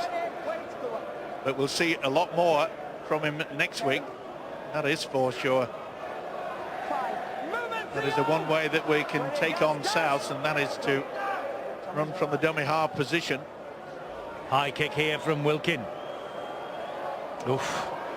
Knocked forward again by Caton Brown. More pressure coming in from St Helens. Well, we see Mason Caton Brown attempting to take this high kick. There's all kinds of shuffling going on. Kevin Locke obviously left the field with that injury. And you mentioned Jordan Wall, the number 17, the big fella, started in the back row tonight. I think he's playing in the centre. I think he's having to defend that far out wide. Mason Caton Brown, along with Ben Jones-Bishop, everybody's shuffling around just to plug the holes, plug the gaps and stop the water from flooding the ship. Well, you more or less anticipate that Saints will do again a set pattern move. Will it go blindside? No, they come open. With Lomax, who finds Percival. And they get him down, but again, very close to the Salford line. Makinson is there. He's going on his own, is Makinson. He's trying to burrow his way underneath Fage and Josh Griffin. Televay. Nothing doing there. That's 3 tackles gone now. Mark Flanagan waits. 10 metres away. Threw the ball to the ground. Oh, it was knocked on by Ben Jones-Bishop, was it? It was. It's going to be scrum, head and feed to Saints. It's been an amazing 12 months for Televay. We're seeing packed down the second row. You know, he came over and played 23 games. He just played the ball there for London Broncos last year, which was more than he'd played in a 5-year career in the NRL. Bounced through in 3 different clubs, but didn't get that many first-team opportunities. Must be delighted here now that he's managed to get to the home of the champions and gets to play in a World Club Challenge match. I guess if you went back a year, you would never have dreamt he would have this opportunity, and you know, good luck to him. I think he worked very hard last year in flowed, but someone take them on. Well, Lamatazi is trying to outmuscle them, and he's halted 12 metres from the line. Here goes Theo Fage, gives it to Dobson, now Chase. Oh, and then Ben Jones-Bishop puts the ball down, but I think the touch judge has come on. They were trying to get the link going, but it's clearly not worked, has it? The players aren't in the right positions, and St Helens' defence is pretty good, although maybe illegally good at this point. Well, Ben Jones-Bishop, without looking at it for a second time, he's on his heels as he catches that ball, trying to pull out of it. Jordan Turner is right in his face. I think it was Mossy Masoi, though, who collided. Was it a shoulder charge? Is that what they've ruled? I think they ruled a late challenge on that rather than a shoulder charge after he's passed the ball. Yeah, it was a big fella. Mossy Masoi, you'll see him coming. There it is. Far too late. Well, it's a chance for Salford then, because look where they are now, so close to that St Helens line, and Theo Fage waits at dummy half as Lamatazi plays it to him. There is Michael Dobson. This is Harrison Hansen. That's an important tackle. Very important tackle by Travis Burns, but Saints are offside. Offside out wide. Another penalty. What do we say? Penalty, try. Well, look at Burns. Burns is offside again. Nearly me. He nearly played the ball from Salford then. Adam Wallen with the hand in the face of the Saints defender. They're back where they start. Theo Fage goes for it. Held up short. I think he's going upstairs. Well, I don't think he's got it down. I've got no try.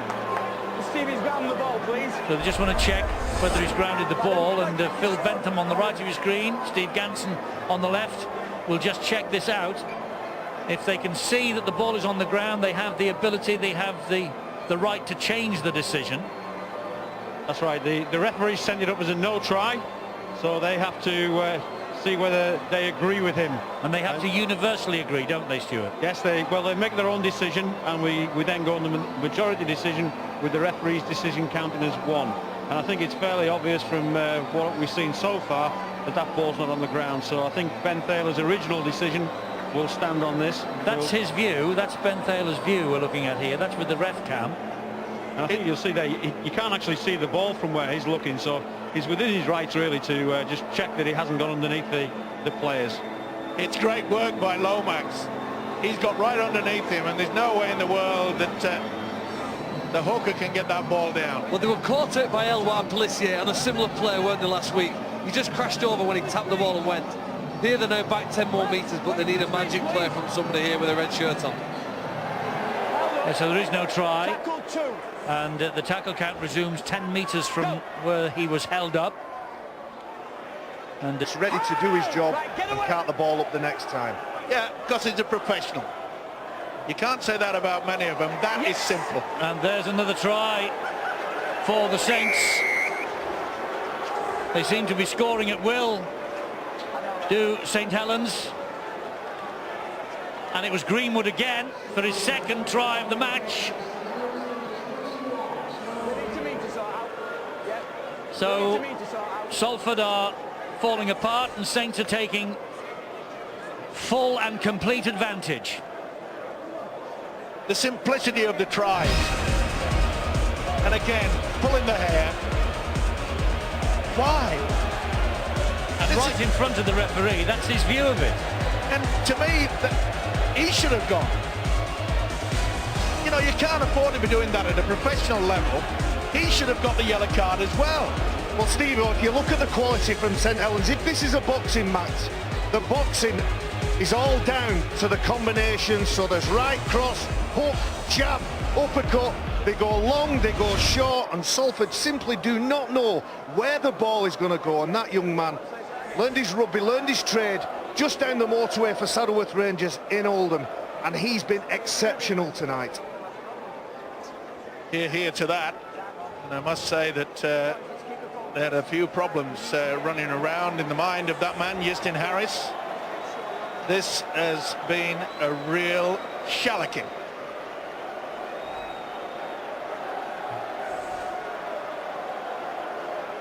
So Percival to try and add 2 more points to that St Helens total.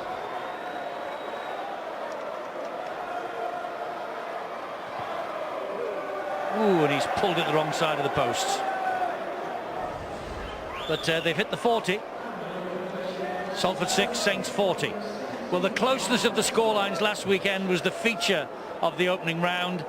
We've opened the second round, and this could be anything between now and full time. At the moment, it's a 34-point winning margin, and we still have 16 and a half minutes remaining. Yeah, a long time to go, and Kieran Cunningham really has to get the message out to his players. The worst thing that Saints players can do is start to shut down. This is where you could pick up the odd injury by not giving it 100%, just thinking in your mind and thinking that, you know, we've got a big World Cup challenge coming up next weekend. They've got to have that aggression still going to it, because if you just relax, that's where you can pull a muscle or just get a big hit in the ribs. They've got to keep going through their method, and they've been very, very professional tonight at Saints. Well, we're talking about Saints in red zone. Steve, the young Frenchman should not be taking that first carry there. The ball gets handed over. Started the game on the bench. He's played at 9 and at 7, and Theo Fage should not be starting with tackle 1 with a hit up. Free release, 10 metres, boys, come on. No, that's the job of people like Harris and Hansen, who took that tackle. Shoulder. And Adam Waln tries to spin his way out of trouble. The biggest problem for St Harris is trying to find a combination where, okay, I know that they've been disrupted by so many injuries, but, you know, they really haven't. Oh, that's shocking. They went backwards. Oh, he got away with it. It's not been a good night for handling. It's the last tackle here. Play on, still 5. And Rangi Chase, has he heard the call? Well, he has. They've got that many things to work on. I don't know where you'd start, do you? I think you could say from the bottom of the barrel, and he may be the person to suggest that they start from the bottom of the barrel. It has not been a classy performance by a long way. They haven't performed well when they've been on Sky Sports. A lot of the television games, when the hype's been built up around them and the attention's intensified, they've failed to deliver because they're not as bad as what they've played tonight. And remember 5 years ago when we were at the Willows, when they beat the Saints by 42 points to 34. That was a great night. It really was. Fabulous night. But we've not seen them at their best. Well, certainly last year and here tonight. Line here, boys. Line here. Line. Go. Oop. Namor went without it, but the ball went backwards. The biggest problem for Salford, and perhaps their supporters, they would be very silly to think that because of those injuries, that is the reason why they're being hammered, Eddie. Louis McCarthy, Scarsbrook. That was a good tackle, actually. Very good tackle there. Caton Brown involved, and also Johnson. Crossfield kick. Plucked out of the air by Percival brilliantly, keeps the movement going. Savelio gets his second try in as many weeks. Andre Savelio. First ever try for Saints last Friday. Formerly with the Latchford Albion club in Warrington, an ex-England under-16 and under-18 international. And it just rubs the final little bit of salt into the wounds of the Salford Red Devils. Simple, basic. Wilkin has been on song with the high bomb tonight. What a great take, wasn't it? Then the offload, then the fend. Savelio is enjoying